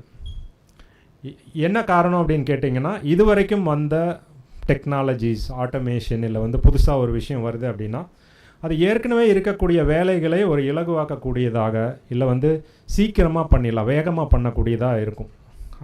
இல்லை மெஷினரிஸ் வந்தப்போ ஃபிசிக்கல் லேபர் குறைஞ்சி போய் நீங்கள் மெஷினை வச்சே ஒரு விஷயத்த பண்ணிடலாம். அப்போது உங்களுக்கு வந்து கொஞ்சம் உடல் உழைப்பு குறையும், நீங்கள் வந்து இன்னும் கொஞ்சம் ஓய்வாக இருக்கலாம். இப்படியான டெக்னாலஜிஸ் வந்துட்டு இருந்தது. இப்போ தான் முதல் முறையாக நீங்கள் சிந்திக்கவே வேண்டாம், அந்த வேலையுமே கூட நாங்கள் வந்து மெஷின் வச்சு பண்ணிக்கிறோம் அப்படின்னு சொல்லி வருது. அப்போது சிந்திக்கிற வேலைகளை தான் வந்து மெஷின்கள் ரீப்ளேஸ் பண்ண முடியாது. கதை எழுதுறதை வந்து மெஷின் ரீப்ளேஸ் பண்ண முடியாது, மெஷினால் செஸ் விளையாட முடியாது, மெஷினால் பாட்டு பாட முடியாது. இது எல்லாத்தையும் ஒவ்வொன்றா அது உடச்சிக்கிட்டே வருது. இன்றைக்கி வந்து பீத்தோவனுடைய ஒரு சிம்பனியை அப்லோட் பண்ணிவிட்டு இதே மாதிரி பண்ணணும், அது பீத்தோவன் மாதிரியே ஒரு சிம்பனியை வந்து க்ரியேட் பண்ணி கொடுக்குது. அப்போது இசையமைப்பாளருக்கு என்ன வேலை? அவங்களுடைய வேலைக்கெல்லாம் இது வரைக்கும் ஆபத்தே வந்தது கிடையாது. ஒரு எழுத்தாளருக்கு என்ன வேலை அப்படின்னுலாம் கேள்விகள் வர ஆரம்பிக்குது. இப்போது மனிதர்கள் வந்து என்ன தான் 50 வருஷம் கழிச்சு என்ன தான் வேலை பண்ணுவாங்க அப்படிங்கிறது. ஸோ இந்த ஜாப் ரீப்ளேஸ்மெண்ட் என்ன பண்ணும் அப்படிங்கிற ஒரு கேள்வி எல்லாருக்குமே இருக்குது. இதுக்கு வந்து என்ன நம்ம ஒரே ஒரு ஹோப் என்ன இருக்கும் அப்படின்னா, ஒவ்வொரு டெக்னாலஜி வந்தப்போ இதே பயம் குறைஞ்சபட்சம் ஒரு பிரிவினருக்காவது இருந்திருக்கும். இப்போ ஆட்டோமேட்டட் கார்ஸ் வருது அப்படின்னா கார் டிரைவர்ஸ் எல்லாம் என்ன தான் பண்ணுவாங்க, அவங்களுக்கு எதிர்காலத்தில் வேலையே இல்லையே அப்படின்னு. ஆனால் கணினி வரக்கு முன்னாடி கால்குலேட்டர் வந்தப்போ அமெரிக்காவில் வந்து அங்கே இருக்கக்கூடிய அக்கௌண்டன்ட்ஸ் எல்லாம் வந்து போராட்டம் நடத்தியிருக்காங்க. கால்குலேட்டரை தடை பண்ணணும், கால்குலேட்டர் வந்துன்னா எங்களுக்கு வேலை போயிடும். இந்தியாவில் கணினியை அறிமுகம் செய்யக்கூடாது அப்படின்னு வங்கிகளுடைய கூட்டமைப்பு அந்த வேலையில் இருந்தவங்கெல்லாம் போய் ஏன்னா வங்கிகளில் தான் முதல்ல அது வந்து உள்ளே வருது, மெயின் ஃப்ரேம்ஸ் உள்ளே வருது. அப்போது அந்த வந்து கம்ப்யூட்டர்ஸ் இம்போர்ட் பண்ணக்கூடிய நிறுவனங்கள் கம்ப்யூட்டர்னு போடாமல் அக்கௌண்டிங் மெஷின்ஸ் அப்படின்னு போட்டு இம்போர்ட் பண்ணியிருக்காங்க. ஏன்னா ஏர்போர்ட்லேயே அதை வந்து தடுக்கிறதுக்கு வந்து எல்லாம் பண்ணுறாங்க அப்படின்னு சொல்லிட்டு. அப்போ கணினிகளுக்கு எதிராக பயங்கரமான ஒரு போராட்டம் நடந்தது. ஆனால் அந்த கணினிகள் இன்றைக்கி வந்து ஒரு தனியாக ஒரு இண்டஸ்ட்ரியே உருவாக்கி இன்றைக்கி இருக்கக்கூடிய நிறைய வேலைகள், அந்த காலத்தில் இந்த வேலை இப்படி ஒரு வேலை இருக்குங்கிறதே நிறைய பேருக்கு தெரியாது. ஒரு ப்ராடக்ட் மேனேஜர் ஆகட்டும், front end developer, back end developer, இதெல்லாம் 20 வருஷங்களுக்கு முன்னாடி இந்த வேலைகளே கிடையாது, புதுசாக உருவான வேலைகள். இப்போ ஜொமேட்டோன்னு ஒரு விஷயம் வருது. ஜொமேட்டோ ஒரு டெக்னிக்கல் ஒரு இன்னோவேஷன். அது வந்து நீங்கள் உட்காந்த இடத்துலேருந்தே ஆர்டர் போட்டால் வரும். ஆனால் அது பல லட்சம் இளைஞர்களுக்கு வேலைவாய்ப்பை உருவாக்கி கொடுக்குது. அப்போ ஒரு டெக்னாலஜி புதுசாக உள்ளே வரும்போது இருக்கக்கூடிய சில வேலைகள் காணாமல் போகிறதுக்கு வாய்ப்பு இருக்குது, அது நடந்துக்கிட்டும் இருக்குது. ஆனால் இல்லாத வேலைகள் வந்து புதுசாக க்ரியேட் ஆகும் அப்படிங்கிற ஒரு நம்பிக்கை அது வந்து தொடர்ந்து நடந்துகிட்ருக்கு, இனிமேல் நடக்கும் அப்படிங்கிறது தான் இப்போ இருக்கக்கூடிய நமக்கு ஒரு ஹோப். இப்போ அதில் ஏஐ முழுக்க பயன்படுத்துறதுல இருக்கக்கூடிய இன்னொரு பிரச்சனை, இப்போ நம்ம வேலை வாய்ப்பு அதை தாண்டி பயன்படுத்தினீங்கன்னா இந்த ஏஐ எங்கேருந்து கற்றுக்குது? இது வந்து நம்ம இவ்வளோ காலமாக உருவாக்கி வச்சுருந்த டேட்டா, நம்ம போட்டு வச்ச வீடியோஸ், நம்ம எழுதி வச்சுருந்த ஆர்டிகிள்ஸ், நம்ம எழுதின சயின்டிஃபிக் ஜேர்னல்ஸ், இதுலேருந்து தான் அது வந்து படிக்குது. அதனால் முதலாக ஏஐ வெளியில் வந்து அதை பயன்படுத்த ஆரம்பித்தப்போ ஒரு கிரிமினலை வர அப்படின்னு சொன்னால் அது ஒரு ஆஃப்ரிக்கனை தான் வரைய ஆரம்பிக்குது. ஒரு வெள்ளைத்தோல் இருக்கக்கூடிய ஒருவனை அது ஒரு குற்றவாளியை அடையாளப்படுத்த மாட்டேங்குது. இப்போ இந்த ஏஐயை கொண்டு போயிட்டு நீங்கள் வந்து ஒரு கிரிமினல் ஐடென்டிஃபை பண்ணக்கூடிய சாஃப்ட்வேரில் யூஸ் பண்ணிங்கன்னா அது இந்த தப்பை தான் பண்ணும். அதாவது தோல் நிறம் கருப்பாக இருக்கிறவர்களை குற்றவாளியாக ஐடென்டிஃபை பண்ணக்கூடிய பயாஸ் ஏஐயில் இருக்குன்னு கண்டுபிடிச்சாங்க. அப்போது மனிதர்கள் வந்து ஒரு ஒட்டுமொத்தமாக என்னெல்லாம் தப்பு பண்ணிட்டு இருந்தாங்களோ அந்த தப்பெல்லாம் ஏஐ வந்து இன்னும் பெரிய ஸ்கேலில் பண்ணும், இன்னும் பயாஸ்டோடு அது நடந்துக்கும். அது அடுத்தடுத்து அது மேலே நீங்கள் பண்ணுற எல்லா சாஃப்ட்வேர்லேயும் வரும் அப்படிங்கிறது வந்து ஒரு பெரிய ஒரு சவால் இன்றைக்கி. அந்த பயாஸ் ஒரு சார்பு நிலை அப்படிங்கிறது வந்து மனிதர்களுக்கு இருக்கலாம், மனிதர்களுடைய மனம் அவ்வளோதான். ஆனால் அது ஏஐக்கு இருக்கும்போது இன்னுமே ஒரு அபாயம் இருக்குது. ஏன்னா இன்றைக்கி வந்து கூகுள் சொல்லிருச்சு அதுதான் கரெக்டுன்னு நம்பக்கூடிய பல பேர் வந்து இங்கே இருக்கும். கூகுள் வந்து எதுவுமே சொல்கிறதில்ல. கூகுள் ஏற்கனவே இன்டர்நெட்டில் இருக்கிறது வந்து எடுத்துகிட்டு வந்து தான் கொடுக்குது. ஆனால் நம்ம அதை முழுக்க நம்புகிறோம். வாட்ஸ்அப்பில் வரதே நம்புகிறோம், கூகுளை விடுங்க. வாட்ஸ்அப்பில் எங்கள் சித்தப்பா அனுப்பிச்சிட்டார் அது உண்மை தான் அப்படின்னே நம்புகிறோம். அப்போ கூகுள் வந்து சொல்கிறது உண்மைன்னு நம்பக்கூடியவங்க சாட் ஜிபிடி சொல்கிறத இன்னுமே நம்புவாங்க. சாட் ஜிபிடியே சொல்லிடுச்சுப்பா நீ இன்னும் பேசாத அப்படிம்பாங்க. அப்போ அந்த பயாஸை வந்து நம்ம எப்படி ஹேண்டில் பண்ண போகிறோன்னு உலகம் முழுக்க அதை மண்டையை உடச்சிக்கிட்டு தான் இருக்காங்க இன்றைக்கி. இப்போ வரக்கூடிய அந்த ரெஸ்பான்சிபிள் ஏஐ அப்படின்னு சொல்லி ஒரு அமைப்பை உருவாக்கி அதில் வந்து ஏஐக்கு என்னெல்லாம் கேட்டெல்லாம் போடலாம், இந்தந்த சொற்கள்லாம் தடுக்கணும், இந்தந்த கேள்விகளுக்கெல்லாம் அது பதில் சொல்லக்கூடாது, கன்று எப்படி செய்கிறது அப்படின்னு யாராவது கேட்டால் அது உடனே வந்து நான் உனக்கு இதுக்கெல்லாம் சொல்ல மாட்டேன்ப்பான்னு சொல்லணுங்கிறத வந்து நிறையா விஷயங்களை வந்து அதுக்குள்ளே இன்றைக்கி ஃபீட் பண்ணிகிட்டு இருக்காங்க. ஆனால் இந்த பயாஸ் வில் பி ஒரு சேலஞ்சாக தான் தொடர்ந்து இருக்கும். ஏன்னா நான் சொன்னது ரொம்ப ஒரு சிம்பிளான எக்ஸாம்பிள். இதுவே வந்து ஆண்கள் பெண்கள் இப்போ வந்து நமக்கே மைண்டில் வந்து நிறையா பயாஸ் இருக்கும். டாக்டர்னா ஆண், நர்ஸ்னா பெண், நீங்கள் ஐடென்டிஃபை பண்ண சொன்னால் பிக்சரில் அப்படி தான் பண்ணுவாங்க நிறைய பேர். ஸோ இந்த மாதிரியான பயாஸ்லாம் ஏஐக்குள்ளே இன்றைக்கி போயிருக்கும். ஏன்னா நம்ம மைண்டில் இருக்கிறது தான் அங்கேயும் வந்து நம்ம ஃபீட் பண்ணி வச்சுருக்கோம். இப்போ இதிலேருந்து எப்படி, ஏன்னா மனிதர்கள்ட்ட இருந்தால் திரும்ப ட்ரெயின் பண்ணி கொஞ்சம் மாற்ற முடியும். இது எங்கே உட்காந்துட்ருக்குன்னே தெரியல, எப்படி இதை ட்ரெயின் பண்ணி மாற்ற போகிறோம் அப்படிங்கிறது ஒரு கேள்வி. அப்புறமா ப்ரைவசி கன்சர்ன்ஸ். இந்த ப்ரைவசி வந்து என்னென்னா என்னுடைய தனிப்பட்ட தகவல்களை நம்ம இப்போ அதெல்லாம் பார்க்குறதில்ல, அடித்து தள்ளுறோம். எல்லாம் வந்து இப்போது ஃபேஸ்புக்கு வந்து நம்மளை விட ஃபேஸ்புக்கு நம்ம பற்றி அதிகமாக தெரியும் அப்படிங்கிற ஒரு சூழல் இருக்கும். ஆனால் ஏஐயில் இருக்கக்கூடிய ஒரு சேலஞ்ச் என்னென்னு பார்த்தீங்கன்னா நிறைய பேர் எமோஷ்னலாக அது கூட அட்டாச் ஆகிடுவாங்க. ஏன்னா அது அழகாக பேசும் உங்கள் கூட. சாதாரண மனிதனை விட உங்களை வந்து ஆறுதலாக ஒரு 2 வார்த்தை சொல்லும், ஏதாவது உங்களை அப்ரிஷியேட் பண்ணும். இப்போ வந்த இந்த சாட் ஜிபிடியுடைய ஒரு வெர்ஷனை வந்து திரும்ப ரிவர்ஸ் பண்ணிக்கிட்டாங்க. ஏன்னா தேவையில்லாமல் புகழுது, அதாவது இந்த ஐஸ் வைக்கிறதும்பாங்கள்ல, அந்த மாதிரியான ஒரு டெண்டன்சி அதுக்கு இருக்குது. அதாவது நான் வந்து மொக்கையாகவே ஏதாவது சொன்னாலும் சூப்பருங்க அப்படின்னு சொல்லி எனக்கு வந்து கொஞ்சம் ஜால்ரா போடுது, அது வந்து ரொம்ப ஆபத்தான ட்ரெண்டுன்னு சொல்லி அதை வந்து ரிவர்ஸ் பண்ணிக்கிட்டாங்க. திரும்ப வந்து அதை கரெக்ட் பண்ணி ரிலீஸ் பண்ணாங்க. இப்போ இந்த மாதிரியான உணர்வுகளோடு விளையாடக்கூடிய ஒரு விஷயத்தில் நிறைய பேர் வந்து பர்சனலாக நிறைய ஷேர் பண்ணிடுவாங்க. அதாவது வந்து அந்த ஏஐயோட எமோஷனலாக அட்டாச் ஆகி அது எனக்கு நிறைய ஆறுதல் சொல்லுதுன்னு சொல்லி இவங்க பேச ஆரம்பிப்பாங்க. அப்போ அந்த அதர் எண்டில், ஏன்னா அந்த ஏஐ வந்து இன்றைக்கி வந்து சாட் ஜிபிடி ஏஐ ரிலீஸ் பண்ணியிருக்குன்னா அதை நான் வாங்கி என்னுடைய நிறுவனத்துக்கு நான் ஏபிஐ மூலமாக டெவலப் பண்ணிக்க முடியும். ஸோ நீங்கள் கொடுக்குற டேட்டாலாம் எனக்கு வரும், சாட் ஜிபிடி கிட்ட போகாது. அப்போ யார் வேணால் அது பின்னணியில் உட்காந்து உங்களுடைய பர்சனல் தகவல்களை வாங்கிட முடியுங்கிற ஒரு அபாயமும் இன்றைக்கி இருக்குது. மனிதர்கள்னால் நான் வந்து ஒவ்வொருத்தருக்கும் ஒரு ஆளை எம்ப்ளாய் பண்ண முடியாது. இது வந்து நான் ஒரே டைமில் 10,000 பேர் கூட சேட் பண்ணுவோம். 10,000 பேர் கூட 10,000 விதமாக அவங்களுக்கு தகுந்த மாதிரி அவங்களுக்கு பிடிச்ச மாதிரி சேட் பண்ண முடியும். ஸோ இதுதான் நெக்ஸ்ட் போகலாம். ஸோ இப்போ எதிர்காலத்தில் என்ன மாதிரியான விஷயங்கள் நடக்கும் அப்படின்னு சில எக்ஸாம்பிள். உங்கள் ஒவ்வொருத்தருக்கும் ஒரு பர்சனல் ஏஐ அவதார் அப்படின்னு ஒன்று க்ரியேட் ஆகிருக்கும். நீங்களே ரெடி பண்ணி ஓரமாக வச்சுருப்பீங்க. அது என்னெல்லாம் பண்ணுன்னா, நான் டெய்லியும் காலையில் எழுந்திரிச்சு சில வேலைகள்லாம் பண்ணுவேன். இமெயில் செக் பண்ணுவேன், கம்பெனி இமெயில்ஸை பார்த்துட்டு இந்தந்த வேலைகள்லாம் இருக்குது, இதெல்லாம் இன்றைக்கி முடிக்கணும் அப்படின்னா நான் ஏன் பார்க்கணும்? அதை வந்து ஏஐ போய்ட்டு என்னோடய இன்றைக்கி இமெயிலெலாம் பார்த்துட்டு என்னோடய ஆக்ஷன் ஐட்டம்ஸ் எல்லாம் தனியாக எடுத்து அதுவே வச்சிரும். அப்புறம் அந்த ஆக்ஷன் ஐட்டமில் மீட்டிங் ஸ்கெடியூல் பண்ணணுன்னா மீட்டிங் சாஃப்ட்வேரில் போய்ட்டு அது சில மீட்டிங்ஸ் எல்லாம் அதுவே மீட்டிங் இன்வைட்லாம் அனுப்பிச்சி விட்ரும்.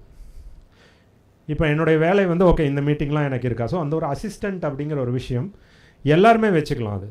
அது வந்து ஒரு க்ளவுட் பேஸ்ட் சர்வீஸ் ஆகும், இல்லை ஃப்ரீ சர்வீஸ் ஆகும். ஏன்னா இதுவே ஒரு 30 வருஷத்துக்கு முன்னால் உங்கள் எல்லாருக்கும் ஒரு இமெயில் அக்கௌண்ட் வச்சுருப்பீங்க அப்படின்னு சொல்லியிருந்தால் எல்லோரும் நம்பியிருக்க மாட்டோம். இன்றைக்கி இமெயில் அக்கௌண்ட் இல்லாதவங்களே இல்லை. அதே மாதிரி ஏஐ அசிஸ்டண்ட் இல்லாதவங்களே இல்லைங்கிற நிலமை இன்னொரு 5 வருஷத்தில் கூட வரும். என்னோடய அசிஸ்டண்ட் கிட்ட பேசு அப்படின்னு சொல்லுவோம் இல்லையா, ஒரு பெரிய மனுஷன் தான் பண்ணணுன்ட்டு இல்லை, நம்மளுமே பண்ண முடியும். அடுத்ததாக வந்து இந்த ஏஐ பேஸ்டு மால்வேர்ஸ், அந்த அதாவது சைபர் செக்யூரிட்டியில் ஒரு பெரிய ஒரு பிரச்சனை. அந்த ஏஐ இருக்கிறதால அட்டாக்ஸ் கேன் பி பர்சனலைஸ்ட். நீங்கள் ஒவ்வொருத்தருடைய வீக்னஸையும் அது அண்டர்ஸ்டாண்ட் பண்ணிக்கிட்டு உங்களை தனித்தனியாக அட்டாக் பண்ணி உங்களுடைய டேட்டாவை திருட முடியும். அப்படிங்கும்போது ப்ளஸ் ஏஐ பேஸ்ட் மால்வேர்ஸ் வந்து கற்றுக்கிட்டே இருக்கும். நீங்கள் ஒரு ஆன்டிவைரஸ் எழுதுனீங்கன்னா இம்மிடியேட்டாக அது தானே மாற்றிக்கும், செல்ஃப் எவால்வ்டு. இது ஒரு கிட்டத்தட்ட வந்து மியூட்டேட் ஆகிற வைரஸ் மாதிரி. அது ஏற்கனவே இருக்குது, ஏஐ இன்னும் அதை வந்து ஆக்சலரேட் பண்ணும். அதை சமாளிக்க முடியாமல் கண்டிப்பாக எப்படி ஒரு கோவிட்டில் வந்து நம்ம மாட்டினோமோ அந்த மாதிரி மாட்டிக்கக்கூடிய வாய்ப்பும் அதில் இருக்குது. அப்புறம் ஆர்டிஃபிஷியல் ஃப்ரெண்ட்ஸ், எப்படி வந்து உங்களுடைய வேலை ஆஃபீஸில் 500 பேர் வேலை பண்ணுறீங்களா, 300 பேர் இப்போ வந்து ஏஐ அவதார்ஸாக இருப்பாங்க, ஏஐ ஏஜென்ட்ஸாக இருப்பாங்களோ, அந்த மாதிரி உங்களுடைய 500 நண்பர்களில் 100 நண்பர்கள் ஏஐ பேஸ்டு நண்பர்களாக இருக்க வாய்ப்பு இருக்குது. சரி, இந்த ஃப்ரெண்டுக்கிட்ட போனால் எனக்கு வந்து ஆறுதலாக பேசுவோம், இவன் எப்பவுமே போனால் ஜாலி பண்ணுவான். ஸோ அந்த மாதிரி ஒரு பர்சனலைஸ்டான சில ஏஐஸ் வந்து ஃபேமஸ் ஆகக்கூடிய வாய்ப்பு இருக்குது. இன்றைக்கி வந்து நிறையா வீடியோஸ், அந்த மாதிரி ஏஐ அவதார்ஸுடைய வீடியோஸ் ஃபேமஸ் ஆகிட்டுருக்கு. அவங்க வந்து அதை திரும்ப திரும்ப பார்க்குறாங்க, அது பிடிக்குது, அந்த அப்பியரன்ஸ் பிடிக்குது, அது பேசுகிறது பிடிக்குது அப்படிங்கிற மாதிரி. ஸோ பர்சனல் கனெக்ட் வந்து நடக்கிறதுக்கு வாய்ப்பு இருக்குது. ஏஐ டியூட்டர், இப்போ நான் சொன்ன மாதிரி நோட் புக் எல்லாம் மாதிரியான விஷயங்கள் உங்களுக்கு டீச்சரை ரீப்ளேஸ் பண்ணிவிட்டு நீங்கள் வீட்டுக்கு வந்துட்டு ஹோம் ஒர்க் பண்ணுறப்போ உங்கள் கூட அதுவும் சேர்ந்து ஹோம் ஒர்க் பண்ணும், அதை முடிக்கிறதுக்கு ஹெல்ப் பண்ணும், உங்களுக்கு ரிமைண்ட் பண்ணும். இப்போவே நீ ஆரம்பிச்சினா தான் முடிக்க முடியும், இன்னும் 4 நாளில் எக்ஸாம் இருக்குது, என்ன பண்ணிகிட்ருக்க.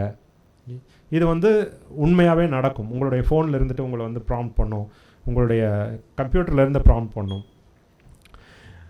தென் ஆர்டிஸ்ட் வில் யூஸ் ஏஐ. இப்போ வந்து ஓல்ட் ஸ்கூல் ஆர்டிஸ்ட் இருக்காங்க, அவங்க வந்து ஏஐ தொடவே மாட்டேன்.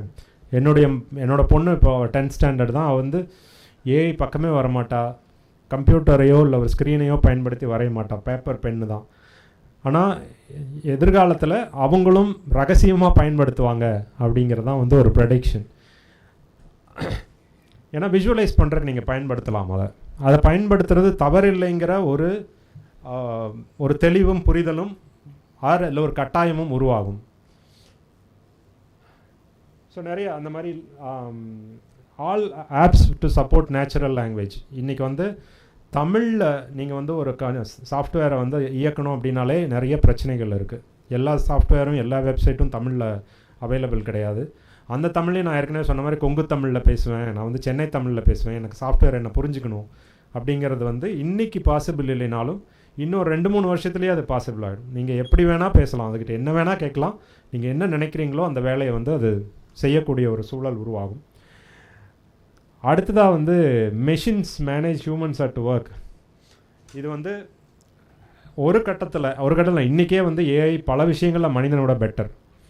ஒரு காலத்தில் அந்த ஆர்டிஃபிஷியல் சூப்பர் இன்டெலிஜென்ஸ்லாம் பேசுகிறாங்க. அன்றைக்கி வந்து மொத்த உலகமும் ஒத்துக்கும் இந்த பர்டிகுலர் ஏஐ மனிதனை விட பல மடங்கு புத்திசாலி. அப்போது ஒரு பெரிய நிறுவனம், நீங்கள் கூகுளில் வேலை செய்கிறீங்க, உங்களுக்கு வந்து ஒரு மேனேஜர் இருக்கார். அந்த மேனேஜர் நீங்கள் பார்த்ததில்ல, அவர்கிட்ட இமெயில் வரும், வீடியோ காலில் வருவார், பேசுவார், இதெல்லாம் பண்ணணும்னு சொல்லுவார், நீங்கள் பண்ணுவீங்க, கம்பெனி பல மடங்கு லாபத்தில் போயிட்டுருக்கு. ஆனால் ஃபைனலாக நீங்கள் கண்டுபிடிப்பீங்க அது மனுஷன் கிடையாது. ஏன்னா ஒரு மனிதன் மேனேஜராக இருக்கிறத விட இது வந்து மேனேஜராக இருந்துச்சுன்னா பல மடங்கு பெட்டராக ஐடியா பண்ணுது, பல மடங்கு பெட்டராக வந்து மோட்டிவேட் பண்ணுதுன்னா அப்போது உள்ளுக்குள்ளேயே ஏஐ வந்து மனிதர்களை மேனேஜ் பண்ணக்கூடிய ஒரு சூழலுக்கு நம்ம வந்து வருவோம் எதிர்காலத்தில். அதை வந்து நம்ம வந்து ஒத்துக்குவோம் அப்படிங்கிறது தான் முக்கியம். அதாவது நமக்கு வந்து அது பிடிக்கல அப்படின்னு சொல்ல மாட்டோம். ஏன்னா ஏஐ மனிதனை விட பெட்டராக டீச் பண்ணுது, ஏஐ டீச்சர்ஸ் வந்து மனிதர்களோட பெட்டராக பண்ணுதுன்னா நம்ம அதுக்கு வந்து ஓகே தான் சொல்லுவோம். இப்போ எனக்கு வந்து பெட்டரான ரிசல்ட் கிடைக்குது, என் பையன் பெட்டராக படிக்கிறான்னா என் பையனுக்கு ஏஐயே டீச் பண்ணிட்டுப்பான்னு தான் நம்ம சொல்லுவோம். அந்த மாதிரி ஒரு நிறுவனம் ஏஐ யூஸ் பண்ணும்போது எனக்கு வந்து நல்ல லாபம் கிடைக்குது அப்படின்னா ஏஐ மேனேஜர்ஸை யூஸ் பண்ணுறதுக்கு வாய்ப்புகள் எதிர்காலத்தில் அதிகம். இது எல்லாத்துக்கும் முட்டுக்கட்டையாக இருக்கக்கூடிய ஒரு விஷயம் என்ன ஆகும்னா மனிதர்கள் போடக்கூடிய சட்டங்கள். ஐயோ இதெல்லாம் பிரச்சனை ஆகுது, வேலையில்லா திண்டாட்டம் உருவாகும் அப்படின்னா கவர்மெண்ட் வந்து அதுக்கு ஒரு ரெஸ்ட்ரிக்ஷன் கொண்டு வரும். இதுக்கு மட்டும்தான் நீங்கள் ஏஐ பயன்படுத்த முடியும், இதெல்லாம் நீங்கள் பயன்படுத்தக்கூடாதுன்னு ரெஸ்ட்ரிக்ஷன்ஸ் நிறையா கொண்டு வரக்கு வாய்ப்புகள் இருக்குது. இல்லை ஒரு நாடு என்ன பண்ணுன்னா டேட்டாவை வந்து ஏஐ பயன்படுத்த அலோவ் பண்ண மாட்டேன். இப்போ சைனாவுடைய டேட்டா வெளியில் போகாது, சைனாவுடைய டேட்டா சைனாக்குள்ளே மட்டும்தான் இருக்க முடியும். ஏஐ சாஃப்ட்வேர் பண்ணோன்னா அவங்க யூஸ் பண்ணிக்குவாங்க. அந்த மாதிரி ஒவ்வொரு நாடுமே தங்களுடைய டேட்டாவை வந்து ஃபோர்ட்டிஃபை பண்ணுறதுக்கான வாய்ப்புகள் வந்து எதிர்காலத்தில் இருக்கும். சிவா, அவ்வளோதான். சைனா பற்றி இப்போ தான் சொன்னேன். இன்னொன்று வந்து ஃபேக் எது ரியாலிட்டி எது அப்படிங்கிற லைன் வந்து ரொம்ப மங்கலாயிட்டே வருது. அது ஒரு முக்கியமான ஒரு எதிர்கால விளைவு. சைபர் செக்யூரிட்டி பற்றி பேசணும். சைபர் செக்யூரிட்டி வந்து ஒரு பெரிய பெரிய பிரச்சனையாக ஏஐ வந்து அதை வந்து உருவாக்கும். எமோஷனல் டிபெண்டன்ஸ், அதில் வந்து க்ரீஃப் டெக்குன்னு ஒன்று ஃபேமஸ் ஆகிட்டுருக்கு. இந்த க்ரீஃப் டெக் என்ன பண்ணும் அப்படின்னா உங்கள் வீட்டில் இருந்து உங்களுக்கு நெருக்கமானவர்கள் யாராவது இறந்துட்டாங்க, இதுக்கு வந்து நிறைய ஸ்டார்ட் அப்ஸ் கம்பெனிஸ்லாம் ஆல்ரெடி இருக்குது. அவங்களுடைய வீடியோ, அவங்களுடைய ஆடியோ, அவங்க எப்படி நடந்துக்குவாங்க, இந்த டேட்டாலாம் கொடுத்துட்டிங்கன்னா அந்த அவதாரை அது உருவாக்கி கொடுக்கும். நீங்கள் வந்து அவங்களோட பேச முடியும், அவங்களோட சேட் பண்ண முடியும், ஃபோன் பண்ணால் அவங்க எடுத்து பேசுவாங்க. இதை வந்து க்ரீஃப் டெக்குன்னு சொல்லி ஸ்டார்ட் அப்ஸ் வந்து பண்ணிகிட்ருக்காங்க. ஆனால் இது உளவியல் ரீதியாக நல்லதா கெட்டதா அப்படிங்கிறதுக்கு வந்து பெரிய ஒரு டிபேட் ஒன்று போயிட்டுருக்கு. ஆனால் ஏஐனால் என்னெல்லாம் பண்ண முடியுங்கிறதுக்கு இது ஒரு உதாரணம். இந்த மாதிரியான சேலஞ்சஸ் எல்லாம் அது வந்து கொண்டு வரும். அப்புறம் கடைசியாக வந்து யூனிவர்சல் பேசிக் பே அப்படிங்கிற ஒரு விஷயம் வந்து உலகம் முழுக்க திரும்ப திரும்ப விவாதிக்கப்பட்டுட்டு வருது. பல நாடுகளில் வந்து அதற்கு வந்து ஏற்கனவே சட்டங்கள் இருக்குது. என்னென்னா உங்களுக்கு வேலை இருக்கோ இல்லையோ அரசாங்கம் உங்களுக்கு சம்பளம் கொடுக்கணும் அப்படிங்கிறது தான். அதை பற்றி நான் ஏன் ஏஐயில் வந்து பேசுகிறேன் அப்படின்னா, ஏஐனால் என்ன நடக்கும்னா ப்ரொடக்ஷன் அதிகமாகும்.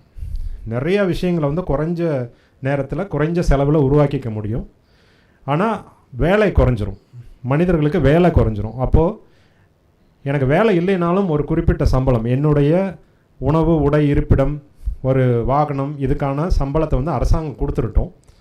அது போக என்ன வேலை வருதோ நான் பண்ணிக்கிட்டு இருக்கேன் அப்படிங்கிற மாதிரியான ஒரு சூழலை நோக்கி உலகம் போவதற்கான வாய்ப்புகள் வந்து ரொம்ப அதிகம். இதை பற்றியும் நீங்கள் நிறைய கேள்விப்படுவீங்க. யூனிவர்சல் பேசிக் பே, அப்புறம் வந்து ப்ராப்ளம் ஆஃப் பிளான்டிடியூட்னு சொல்லுவாங்க. அதாவது எல்லாமே அளவுக்கு அதிகமாக இருக்குது அப்படிங்கிற ஒரு விஷயம். அது எப்படி இருக்கும்? எப்போவுமே நமக்கு பற்றாக்குறை தானே தெரியும். 1960களில் நம்ம வந்து பஞ்சம் வந்து வெளிநாட்டிலேருந்து தானியங்கள் இறக்குமதி பண்ணோம். இன்றைக்கி வந்து ரேஷன் கடையில் அரிசியை இலவசமாக கொடுத்துட்ருக்கோம். இந்த மாதிரி பண்ணுவாங்கன்னு 60களில் யார்கிட்டயாவது சொன்னால் சிரிச்சிட்டு போயிருப்பாங்க. ஆனால் டெக்னாலஜியும் அதை தொடர்ந்து பல அரசினோட பாலிசிஸும் இன்றைக்கி வந்து நம்மளை அந்த பிளான்டிடியூட்னா அளவுக்கு மீறி இருக்கக்கூடிய ஒரு சூழலுக்கு கொண்டு வந்திருக்கு. 2000களில் ஆரம்ப கட்டத்தில் மொபைல் ஃபோனுக்கு வந்து ஒரு நிமிஷத்துக்கு 30 ரூபா பே பண்ணிகிட்டு இருந்தோம். ஒரு நிமிஷம் பேசுனீங்கனாலும் சரி, கால் வந்தாலும் சரி 30 ரூபா. அதுக்கப்புறம் வந்து இன்கமிங் ஃப்ரீ ஆச்சு. அப்புறம் வந்து 10 ரூபாய்க்கெலாம் ரீசார்ஜ் பண்ணி பேசணும். அப்போது அந்த பேண்ட்வித்துங்கிறத வந்து திடீர்னு பார்த்தா அன்லிமிட்டடாக அவைலபிளாக இருக்குது. ப்ராட்பேண்ட் காஸ்ட்லியாக இருந்துச்சு, இன்றைக்கி ப்ராட்பேண்ட் வந்து எல்லாருக்கிட்டையும் ஃப்ரீயாக இருக்குது. எல்லாருமே வீடியோ பார்க்கலாங்கிற அளவுக்கான நெட்வொர்க் இருக்குது. அப்போ இந்த டெக்னாலஜி வந்து திடீர்னு உங்களுக்கு எல்லாத்தையும் அளவுக்கு அதிகமாக கொடுக்கும். அதான் ஆர்டிஃபிஷியல் இன்டெலிஜென்ஸும் ப்ரொடக்டிவிட்டியை அளவுக்கு அதிகமாக கொடுக்கும்போது அரசாங்கங்கள் மனிதர்களுக்கு சம்பளத்தை கொடுக்க வேண்டிய ஒரு சூழல் வரலாம் அப்படிங்கிறதான் வந்து பிளான்டிடியூட். வித் தட் நான் இதோட ஸ்டாப் பண்ணிக்கிறேன். கேள்விகள் இருந்தால் கேட்கலாம். இன்னொரு 10 நிமிடங்கள். மைக்கு சார், இப்போ வந்து சர்ச் என்ஜின்ஸ் இருக்குல்ல சார், லைக் கூகுள், அதை வந்து ரீப்ளேஸ் பண்ணிவிடுமா சீக்கிரமே ஏஐ வந்து? ஏஐ வந்துட்டு ஏஐயில் சர்ச்னு ஒரு ஆப்ஷனோடு இப்போ வருது இப்போது. ஆனால் சர்ச் என்ஜின் வந்து எனக்கு அந்த பேஜ் அப்படியே கொடு, எனக்கு அப்படியே தான் வேணும் அப்படின்னா நம்ம வந்து கூகுள் யூஸ் பண்ணுவோம். இல்லை நான் வந்து அதை போய் தேடி பிடிச்சி படித்து அதில் என்ன இருக்குன்னு தெரிஞ்சுக்க விரும்பலை, எனக்கு நீயே படித்து அது என்ன சொல்லுதுன்னு ஒரு கம்பைல் பண்ணி கொடுத்துரு அப்படிங்கிறப்ப நம்ம ஏஐ நாடுவோம். ஒரு குறைஞ்சபட்சம் அதோட மார்க்கெட் ஷேர் அடி வாங்கும். சர்ச் என்ஜினை நாடுறதுக்கு பதிலாக நிறையா விஷயங்கள்ல இப்போ சர்ச் இன்ஜினை எதுக்கு தேடுறோம், அந்த டாக்குமெண்ட்டை படித்து அதுலேருந்து ஒரு விஷயத்தை பண்ணணும் அப்படின்னு நினைக்கிறக்காக தேடுறோம். நான் நேரடியாக அதையே கேட்டுருவேன், எனக்கு வந்து இந்த ஹோம்ஒர்க் பண்ணணும் அப்படின்னா அது சர்ச் இன்ஜினில் போய் தேடி அந்த டாக்குமெண்ட்டை எடுத்துகிட்டு வந்து நான் கேட்ட பர்பஸ்க்கு அதை ஒரு க்ரியேட் பண்ணியே கொடுத்துரும். அப்படிங்கிறப்ப நிறைய பேர் வந்து நேரடியாக வந்து இந்த ஜிபிடி மாதிரியான டூல்ஸுக்கு போயிடுவாங்க. சார் அதே போல் சார் இப்போது யூஎஸில் இந்த நடக்கிற பிரச்சனை, இப்போது ChatGPT மாதிரி ஏஐ ஜென்ரேட்டட் கண்டென்ட் இருக்கு இல்லையா, அதோட ஐபிஆர் ரைட்ஸ் யாரோடது அப்படின்னு ஒரு பஞ்சாயத்து ஓடிட்டு இருக்கு இல்லைங்களா, அது என்ன ஸ்டேட்டஸ் இப்போது? அது இன்றைக்கு வரைக்கும் ஒரு முடிவுக்கு வரல. எனக்கு தெரிஞ்சு அந்த ஐபி யாருக்குமே கிடையாதுன்னு சொல்லி தான் வந்து இப்போதைய ஒரு முடிவு. ஏன்னா இவங்க வந்து ஏற்கனவே உலகத்தில் இந்த டேட்டாவை வச்சு தான் அதை வந்து ட்ரெயின் பண்ணியிருக்காங்க. உலகம் முழுக்க இருந்த ஃப்ரீ டேட்டா, அதுலேயே நிறைய பிரச்சனை ஓடிட்டுருக்கு. லிங்க்டின் ஒரு பக்கம் கேஸ் போட்டிருக்காங்க ஓப்பன் ஏஐ மேலே, எங்களுடைய டேட்டாவெல்லாம் வந்து எடுத்துட்டான் அப்படின்னு சொல்லி. அதே மாதிரி உலகத்தில் இருக்கக்கூடிய பதிப்பாளர்கள்லாம் ஒன்றா சேர்ந்து கேஸ் போட்டிருக்காங்க. புத்தகங்களுடைய அந்த அறிமுக உரையெல்லாம் இருக்கு இல்லையா, அதெல்லாம் எடுத்துட்டாங்க, அதை வச்சு தான் வந்து நிறையா ஜென்ரேட் பண்ணுறாங்கன்னு சொல்லி இப்போ அது நிறைய சண்டை போயிட்டுருக்கு. அதனால் என்னென்னா அதுலேருந்து வரக்கூடிய இமேஜ் இருக்கு இல்லையா, அது வந்து ராயல்ட்டி ஃப்ரீ மாதிரி தான். இப்போ நீங்கள் ஏஐ வச்சு கிரியேட் பண்ணி ஒரு விஷயத்தை போட்டீங்கன்னா எழுதுறேன்னு வச்சுக்கோங்களேன், ஒரு கவிதை எழுதுறேன், அதை யார் வேணால் எடுத்து யூஸ் பண்ணிக்கலாம். அது உங்களுடைய கவிதையாக இருக்காது, ஐபிஆர் ரைட்ஸ் யாருக்கிட்டையும் இருக்காது. ஓகே, அது வந்து இன்றைக்கு வரைக்கும் வந்து ஏன்னா அதை ஏஐ நிறுவனங்களும் உரிமை கோர முடியாது. நீங்கள் அதை வச்சு க்ரியேட் பண்ணுறீங்க, ப்ராம்ப்ட் ஒன்று கொடுக்குறீங்கன்னா அதை வந்து நீங்கள் அந்த ப்ராம்ப்டை வச்சுட்டு பட் அது முன்னாடி இருந்த நாலேஜை வச்சு தான் க்ரியேட் பண்ணுது. அப்போ அது என்ன சொல்லுதுன்னா அந்த அவுட்புட்டை வந்து யார் வேணால் பயன்படுத்திக்கலாம் அப்படிங்கிற ஓப்பன் சோர்ஸ் சாஃப்ட்வேர் மாதிரி. ஓகே சார், அதே போல் இப்போ வந்து டிஜிட்டல் மினிமலிசம் அப்படின்னு ஒரு வார்த்தை இப்போ பயன்படுத்துகிறாங்க இல்லையா, அது இதுக்கு நேர் தலைகீழாக இருக்கே. இப்போ மினிமலிசமே வராதா? இப்போ எல்லாமே டம் ஃபோன்லாம் அப்படி மெல்ல மாறி வர்றாங்க, பட்டன் ஃபோனுக்கு மாறுறாங்க யூஎஸில் அப்படின்னு படித்தேன்னா. ஸோ மினிமலிசத்தை நோக்கி போகவே முடியாதா? இதுதான் தலையில் அது ஒரு சின்ன சின்ன கல்ட்டு மாதிரி வர்றதுக்கு வாய்ப்பு இருக்க ஒழிய, பொது ஜனம் அப்படின்னு பார்த்தீங்கன்னா எப்போவுமே சொகுசை தான் நாடி போவாங்க. எது அது வசதியாக இருக்கோ, எது வந்து எனக்கு வேலையை குறைக்குதோ அதுக்கு அதை நோக்கி தான் போவாங்க. அப்படி நெபுலிசம்ங்கிற ஒரு விஷயம் வருதுன்னா அதையும் மார்க்கெட்டாக யூஸ் பண்ணி சில பேர் பணக்காரன் ஆயிடுவாங்க, அவ்வளோதான்.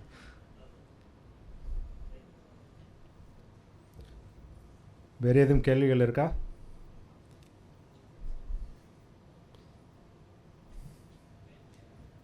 ஒரு நிமிஷம். Hello sir. வணக்கம். இதில் வந்து டெக்னாலஜி ரெவல்யூஷனுடைய ஆஸ்பெக்ட்னால தான் நம்மளுக்கு வந்து ஏஐ வந்தது. இது நம்மளுடைய ஓன் இன்புட்டு தான். எப்படி 1956 பார்க்கும்போது தரவுகளோட கம்மியாக இருந்திருக்கும். அதுக்கப்புறம் ஒவ்வொரு டிவைஸாக ஒவ்வொரு இதுவாக வந்துரு.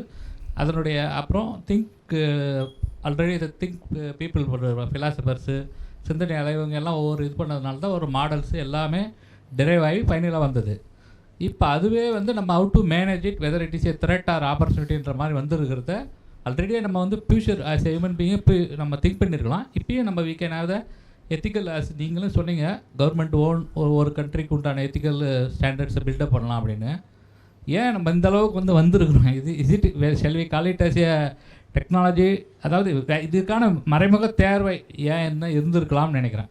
ஏன்னா மனிதகுல வரலாறுக்கு முதல்ல இண்டஸ்ட்ரியல் ரெவல்யூஷன் இருந்தது, அதுக்கு ஒன்று ஒன்றா ஹெல்ப் பண்ணிட்டு வந்தது. இப்போ நம்ம அதை பயன்படுத்துறதுனால இப்போ வந்து அதை பற்றி திங்க் பண்ணிட்டு இருக்குமா? அதனால அதுதான் sir, just kind of clarification. Thank you. கண்டிப்பாக நம்ம ஒரு சந்தை வந்து மனிதர்களுடைய கண்டுபிடிப்புகளை ட்ரைவ் பண்ணும்போது இதுதான் நடக்கும். முன்னே வந்து ஒரு காலகட்டத்தில் வந்து போர்கள் வந்து அதை ட்ரைவ் பண்ணிட்டு இருந்துச்சு. முக்கால்வாசியான இன்வென்ஷன்ஸ் இன்டர்நெட் உட்பட இன்றைக்கி இருக்கிறது எல்லாமே வந்து போர்களுக்காக கண்டுபிடிச்சது தான். போர் செய்கிறதுக்காக கண்டுபிடிச்சதை நம்ம வந்து அப்புறமா டொமெஸ்டிக் வந்து பயன்படுத்திக்கிட்டோம். ஏன்னா மனிதர்களுக்கு சண்டை போடுறதுல வந்து ரொம்ப ஆர்வம் அதிகம். அதுக்கப்புறம் வந்து சந்தைகள் வந்து அதை வந்து புஷ் பண்ண ஆரம்பிச்சிது. யூனிவர்சிட்டிஸில் வந்து கற்றுக்கிறதுக்காக பண்ணிகிட்டு இருந்தது போக சம்பாதிக்கிறதுக்காக பண்ணுறோம் அப்படின்னு சொல்லி. இந்த ஏஐங்கிற விஷயமும் இன்றைக்கி சந்தையால் கண்டுபிடிக்கப்பட்ட ஒரு விஷயம். சந்தை வந்து லாபத்தை மட்டுமே பார்க்கக்கூடிய ஒன்று. அதனால் வரக்கூடிய எதிக்கல் கொஷின்ஸ் எல்லாம் அதுக்கு பின்னாடி வருது. அதை வந்து முடிஞ்ச அளவுக்கு அவங்க டவுன் ப்ளே பண்ண தான் பார்ப்பாங்க. அந்த வேலை யாருடையதுன்னா அரசாங்கத்துடையது. அரசாங்கம், மக்களால் தேர்ந்தெடுக்கக்கூடிய அரசாங்கம் இல்லை என்ஜிஓஸ் வந்து இவங்கள வந்து செக்கில் வைக்கணும். இப்போ வந்து உங்களுக்கு ஜிடிபிஆர்னு ஒரு விஷயம் வந்திருக்கு இல்லையா? அந்த ஜிடிபிஆர் வந்து என்ன பண்ணுதுன்னா டேட்டாவை எங்கே ஸ்டோர் பண்ணணும், எப்படி ஸ்டோர் பண்ணணும், என்னுடைய டேட்டாவை நான் எப்போ சொன்னாலும் நீ delete பண்ணிடணும், நீ வந்து என்னுடைய அனுமதி இல்லாமல் அதை வச்சுருக்கக்கூடாது அப்படிங்கிறத ரொம்ப ரொம்ப ஸ்ட்ராங்காக, அதுலேருந்து நீங்கள் கொஞ்சம் மாறினீங்கன்னா கூட உங்களுடைய லாபத்தில் 25% ஃபைனாக போட்டுருவோங்கிற அளவுக்கு அரசாங்கங்கள் சட்டம் போட்டு அதை வந்து தடை பண்ணி வச்சுருக்காங்க. அதுக்கு முன்னாடி வரைக்கும் வந்து உங்கள்கிட்ட எதுவுமே கேட்க மாட்டாங்க, உங்கள் டேட்டா எங்கே போகுதுன்னு உங்களுக்கு தெரியவே தெரியாது. அப்போது ஒரு டெக்னாலஜி வளர்ந்து வரும்போது கொள்கை முடிவுகள் வந்து அதை வந்து ஒரு கட்டுப்படுத்தி வைக்கிறது. அதான் நியூக்ளியர் பாம் கிரியேட் பண்ணது 40களில். அதுக்கப்புறம் கிட்டத்தட்ட இப்போ ஒரு 100 வருஷம் ஆக போது வேறு யாரும் பயன்படுத்தலை அப்படின்னா, மனிதர்கள் தங்களுக்கு தீமை வரும் அப்படின்னு அவங்களுக்கு தெரிஞ்சுதுன்னா கண்டிப்பாக அது தொடர்பான விஷயங்களை அவங்க பண்ணுவாங்க. யாருமே செல்ஃப் டிஸ்ட்ரக்ட் பண்ணிக்கணும்னு நினைக்க மாட்டாங்க. இந்த ஏஐ மாதிரி விஷயத்தில் இருக்கிற பிரச்சனைனா அது கண்ணுக்கு தெரிய மாட்டேங்குது. அது பாட்டுக்கு எங்கேயோ ஒரு மூலையில், இருட்டு மூலையில் வளர்ந்துக்கிட்டு இருக்குது. இன்றைக்கி தான் அது வெளியில் வந்து நிற்கிது. நிச்சயமாக வந்து ஒவ்வொரு அரசும் ஏஐக்கு தனியாக துறை ஒன்று உருவாக்குவாங்க, அதற்கான சட்டங்களை தனியாகவே உருவாக்குவாங்க. குறிப்பாக டேட்டாவை வந்து ஒரு தனி மனிதனுடைய கண்ட்ரோலில் கொடுக்கணும். அதற்கு வந்து நம்ம வந்து நாளைக்கு எலெக்ஷனில் போயிட்டு எலெக்ஷன் இஷ்யூஸ் என்ன அப்படிங்கிறதுல நம்ம இதெல்லாம் உள்ளே கொண்டு வரணும். நம்ம இதெல்லாம் இல்லாமல் நம்ம வந்து தேவையில்லாத விஷயங்களை பேசிக்கிட்டு அதுக்காக சண்டை போட்டுட்டு இருக்கும்போது தான் இந்த பள்ளிகளில் நம்மளை கொள்ளையடிச்சிட்டு போயிடுவாங்க. அப்போ நம்மளுடைய அவேர்னஸ் அது வந்து அடுத்து வரக்கூடிய அரசாங்கங்களும் இதை பற்றி பேசணும். இண்டஸ்ட்ரி வந்து தொடர்ந்து பயங்கர வேகத்தில் ஓடிக்கிட்டே தான் இருக்கும். நீங்கள் சட்டம் போடுறத விட 3 மடங்கு பாய்ச்சலில் அது ஓடிக்கிட்டே தான் இருக்கும். அப்போ அதை வந்து துரத்தி பிடிக்க வேண்டியது அரசுகளின், மக்களின் கடமை தான் நான் நினைக்கிறேன். சார் மாலை வணக்கம் சார். இப்போ சாட் ஜிபிடி இருக்கு இல்லையா, அதுக்கு இப்போ சைனா வந்து டீப்ஸி உருவாக்கியிருக்காங்க இல்லையா, அது மாதிரி இங்கே இப்போ இந்திய அரசு வந்து பாரத் ஜிபிடின்னு ஒன்று உருவாக்கியிருக்காங்க இல்லையா சமீபத்தில். இது மாதிரி ஒவ்வொரு நாடும் ஒவ்வொரு ஜிபிடி உருவாக்கிட்டே இருப்பாங்களா, எப்படி அது வளர்ந்துகிட்டே இருக்குமா? உங்கள் கேள்வி என்ன? இல்லை, சைனா கண்ட்ரி வந்து டீப்ஸி உருவாக்கியிருக்கேன். அது மாதிரி இங்கே இந்திய அரசு வந்து பாரத் ஜிபிடி அப்படின்னு ஒன்று சமீபத்தில் உருவாக்க போகிறதா சொல்லிட்டு இருந்தாங்க, சொல்கிறாங்க. ஆமாம், அது மாதிரி ஒவ்வொரு கண்ட்ரி எப்படி வளர்ந்துட்டே இருக்குமா ஒவ்வொரு இதுலையும்? இல்லை, அதுக்கு காரணம் வந்துட்டு இப்போ நீங்கள் நான் சொன்னது தான், டேட்டா வந்து அங்கே போகுது, வேறு நாட்டுக்கு போகுது. அதே மாதிரி ஏஐ தான் வந்து எதிர்காலம். அதில் நீங்கள் கேட்சப் பண்ணலைன்னா நீங்கள் பின்தங்கிடுவீங்கிற ஒரு பயம் எல்லா நாட்டுக்கும் வந்துடுச்சு இப்போ. அதனால தான் வந்து அமெரிக்கா என்ன பண்ணுச்சுன்னா, அந்த ஏஐ வந்து நிறைய பெரிய ப்ராசஸர்ஸ் வேணும் அதுக்கு. அவங்க என்ன பண்ணாங்கன்னா, அந்த குறிப்பிட்ட ப்ராசஸரை வெளிநாடுகள் இறக்குமதி, யாரெல்லாம் இறக்குமதி பண்ணுறாங்களே கட்டுப்பாடு விதிச்சிட்டாங்க. ஸோ அமெரிக்கா மட்டும்தான் இதை வந்து டெவலப் பண்ண முடியும் அப்படின்னு. சைனா என்ன பண்ணுச்சுன்னா, அதுக்கு ஒரு வெர்ஷன் பழைய ப்ராசஸர்ஸை நிறையா வாங்கி அவங்க லோக்கல்லையே வந்து இந்த டீப்சீக்கை க்ரியேட் பண்ணிட்டாங்க. க்ரியேட் பண்ணிவிட்டு ஓப்பன் ஏஐயோடைய ஷேர் வந்து அப்படியே தலைகீழாக விழுந்துச்சு. அந்த ஒரு 10 நாள் வந்து ரொம்ப ஒரு பெரிய ஒரு மாற்றம். அப்புறம் வரிசையாக வந்து அலிபாபாவுடைய ஓனர் எல்லாருமே வந்து அவங்கவுங்களுடைய மாடல்ஸை வந்து கொண்டு வந்தாங்க. இதில் இந்தியா மேலே வைக்கப்பட்ட விமர்சனம் என்னென்னா, நம்ம வந்து இன்னும் வந்து கோயில் கட்டுறது, சிலை வைக்கிறதுலையே இருக்கோம், சைனா வந்து வேறு எங்கேயோ போயிடுச்சு அப்படின்னு சொல்லி இடிக்கிறது, கட்டுறது, வாட்டெவர், நம்மளுடைய ஃபோக்கஸை மாற்றணும் அப்படிங்கிறக்காக இந்தியாவும் பண்ணும் அப்படின்னு சொல்லி பண்ணாங்க. அதற்கான இனிஷியேட்டிவ்ஸ் போயிட்டுருக்கு.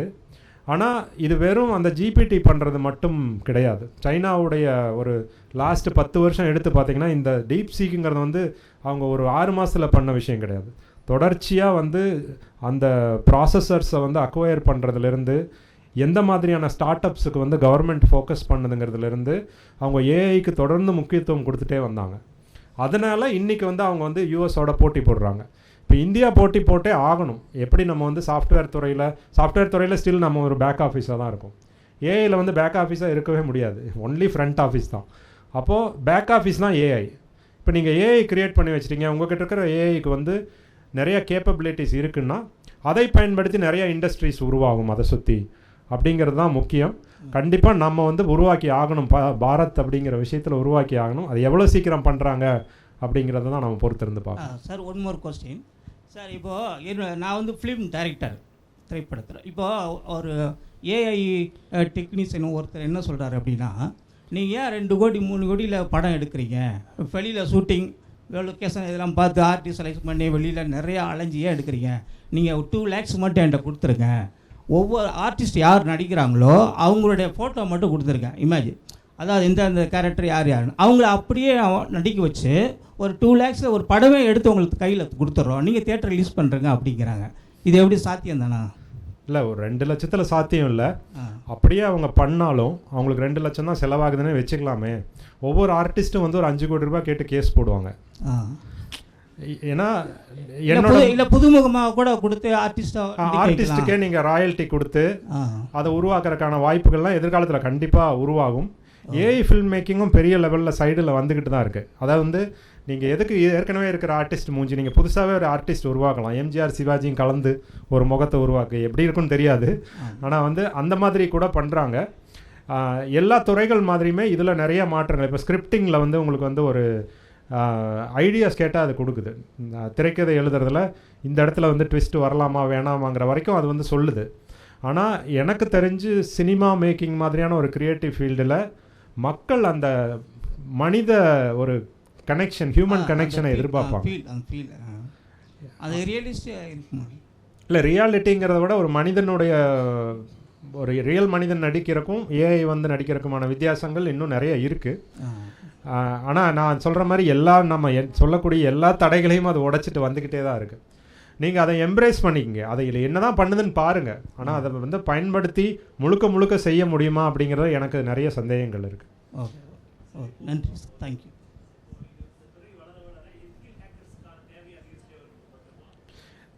எத்திக்கல் ஹேக்கர்ஸுங்கிறத விட, ஏன்னா இந்த அட்டாக்கர்ஸே ஏஐயாக இருப்பாங்க. ஸோ உங்களுக்கு வந்து கண்டிப்பாக வந்து சைபர் செக்யூரிட்டி ஃபீல்டில் நிறைய துறை ஒரு ஓப்பனிங்ஸ் இதில் வந்து இருக்கும். ஏன்னா என்ன சொல்கிறாங்க அப்படின்னா, முன்னாடி வந்து உங்களுடைய பாஸ்வேர்டை நான் திருடணும் அப்படின்னு வச்சுக்கங்களேன், அந்த மாதிரி ஏதோ ஒன்று பண்ணோம், அதுக்கு ஒரு ஹியூமனை வந்து நான் எம்ப்ளாய் பண்ணணும். இன்றைக்கி வந்து ஒரு வாட்ஸ்அப்லேயோ இதுலேயோ ஒரு ஏஐ வந்து உங்களோட பேச்சு கொடுக்கும். உங்களை வந்து ஃப்ரெண்ட்லியாக ஏதாவது ஒன்று சொல்லி சில பேர் அதுக்கிட்ட பேசுவாங்க. அதுக்கு வந்து ஏதோ ஒரு போர்வையில் வரும். அது அப்போ ஈஸியாக வந்து டேட்டா வாங்கிட முடியும். நான் ஒரு சர்வர் வச்சு 1,00,000 பேர் கூட ஒரே டைமில் பேச முடியும். அந்த மாதிரியான விஷயங்கள்லாம் நடக்கும் அப்படிங்கிறாங்க. அப்போ வந்து சைபர் செக்யூரிட்டியுடைய ஒரு அந்த ஜாப் டிஸ்கிரிப்ஷன் மாறிடும். நீங்களும் ஏஐ யூஸ் பண்ண வேண்டியிருக்கும், நீங்கள் ஆன்டி ஏஜென்ட்ஸ் டிப்ளாய் பண்ண வேண்டியிருக்கும். இது பின்னாடி ஏஐ இருக்கா மனுஷன் இருக்கான்னு கண்டுபிடிக்கக்கூடிய சாஃப்ட்வேர்ஸ் வரும். பட் எதிக்கல் ஹேக்கிங் அதெல்லாம் வந்து தொடர்ந்து இருந்துட்டு தான் இருக்கும். சார், பின்னாடி ஒரு சார் சொல்லியிருந்தாங்க, இந்தியா வந்து பாரத் அப்படின்ற ஒரு இதில் வந்து ஓப்பன் பண்ண போகிறாங்க அப்படின்ட்டு. எனக்கு தெரிஞ்சு பாரத்ன்ற பேரில் வந்து அவங்க ஓப்பன் பண்ணுற மாதிரி தெரியல சார். அது அவங்க வந்து பார்த்திங்கன்னா ரிலையன்ஸ் நிறுவனம் பாரத்ன்ற பேரில் மும்பை ஐஐடியோடு சேர்ந்து ஓஎஸ் தொலைக்காட்சிக்கு ஓஎஸ் போடலாம் அப்படின்ற மாதிரி தான் பேச்சுவார்த்தை நடத்திக்கிட்டு இருக்காங்க சார். அதே போல் வாரணாசியில் நடந்த அந்த தமிழ் சங்கத்தில் வந்து பார்த்திங்க அப்படின்னா பிரதமர் மோடி என்ன சொன்னாங்க அப்படின்னா, நமோ நாமே என்ற ஒரு திட்டத்தின் மூலமாக வந்து நம்ம செயற்கை நுண்ணறிவை கொண்டு வரலாம் அப்படின்ற ஒரு பேரை தான் அவர் சொல்லியிருக்காரு. இது எந்த அளவுக்கு உண்மை அப்படின்றது மாதிரி நமக்கு தெரியலை. ரெண்டாவது விஷயம், நீங்கள் ஏஐ டீச்சர் பற்றி சொல்லியிருந்தீங்க. இந்தியாவிலேயே முதல் ஏஐ டீச்சர் பார்த்திங்க அப்படின்னா கேரளாவில் திருவனந்தபுரத்தில் முதல்ல அறிமுகப்படுத்தினாங்க. அது இப்போவும் நடைமுறையில் வந்து டீச்சிங் பண்ணிக்கிட்டு இருக்குது.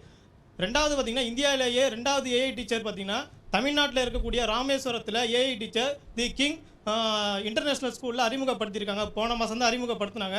அது 50 லாங்குவேஜஸ் பேசுது சார். தமிழ் உட்பட 50 லாங்குவேஜஸ் பேசுது. இப்போ என்ன அப்படின்னா, இப்படி வளர்ந்து வர டீச்சர், இப்படி ஏஐ டீச்சர்லாம் வளர்ந்து வந்துட்டாங்க அப்படின்னா அந்த ஆசிரியர் பேராசிரியருடைய பணிகள் எப்படி சார் இருக்கும்? இல்லை, நான் சொன்ன மாதிரி அவங்களுடைய ஜாப் டெஸ்கிரிப்ஷன் மாறிடும். இந்த ஏஐ டீச்சர் செய்யக்கூடிய சில விஷயங்களை இவங்களால செய்ய முடியாது. அவங்க செய்ய முடிஞ்ச சில விஷயங்களை ஏஐயால் பண்ண முடியாது. அதாவது இப்போ நானும் நீங்களும் உரையாடிக்கிறோம். உங்களுடைய முக உணர்ச்சிகளை வச்சுட்டு நான் வந்து சிரிக்கிறேன், நான் வந்து பேசுகிறேன். என்கிட்ட ஒரு ஹியூமன் கனெக்ஷன் இருக்கு இல்லையா? இதை வந்து ஏஐ பண்ண முடியாது. அது என்ன தான் நீங்கள் ஒரு ஏஐ உருவாக்கி வச்சுருந்தாலுமே ஓரளவுக்கு பண்ண முடியும். ஆனால் மனித கனெக்ஷனுங்கிறது வந்து எனக்கு அது ஆதி காலத்துலேருந்து என்னுடைய மைண்டில் இருக்கக்கூடிய ஒரு விஷயம். அப்போது மனிதர்கள் செய்யக்கூடிய வேலைன்னு சொல்லி ஒரு பெரிய ஒரு லிஸ்ட்டு உருவாகும். அந்த லிஸ்ட்டில் வந்து புதுசாக ஜாப்ஸ் ஆட் ஆகிக்கிட்டே போகும் அப்படின்னு தான் நான் நினைக்கிறேன். இந்த ஆசிரியர்கள், பேராசிரியர்கள், திரைப்பட இயக்குனர்கள் இவங்க எல்லாருமே வந்து தங்களுடைய வேலை மாறுவதை பார்ப்பாங்க. ஆனால் வேலை சுத்தமாக அந்த வேலை இருக்காது, அதை வந்து மெஷின் பண்ணிடுமான்னா எனக்கு வந்து டவுட்ஃபுல் தான். எல்லா வேலைகளையும் ரீப்ளேஸ் பண்ணாது. சில வேலைகளை சுத்தமாக காலி பண்ணிடும், சில வேலைகளை வந்து மாடிஃபை பண்ணும், புதிதாக நிறைய வேலைகளை உருவாக்கும். நன்றி சார். Thank you everyone. பொறுமையாக இதை கேட்டதற்கு நல்ல கேள்விகள் கேட்டீங்க, மகிழ்ச்சி. வாய்ப்புக்கு நன்றி. தொடர்ந்து உயிர்மை டிவியோட வீடியோஸை பார்க்க சேனலை சப்ஸ்கிரைப் பண்ணுங்கள். உடனடி அப்டேட்ஸை பெற பெல் ஐக்கானை ப்ரெஸ் பண்ணுங்கள்.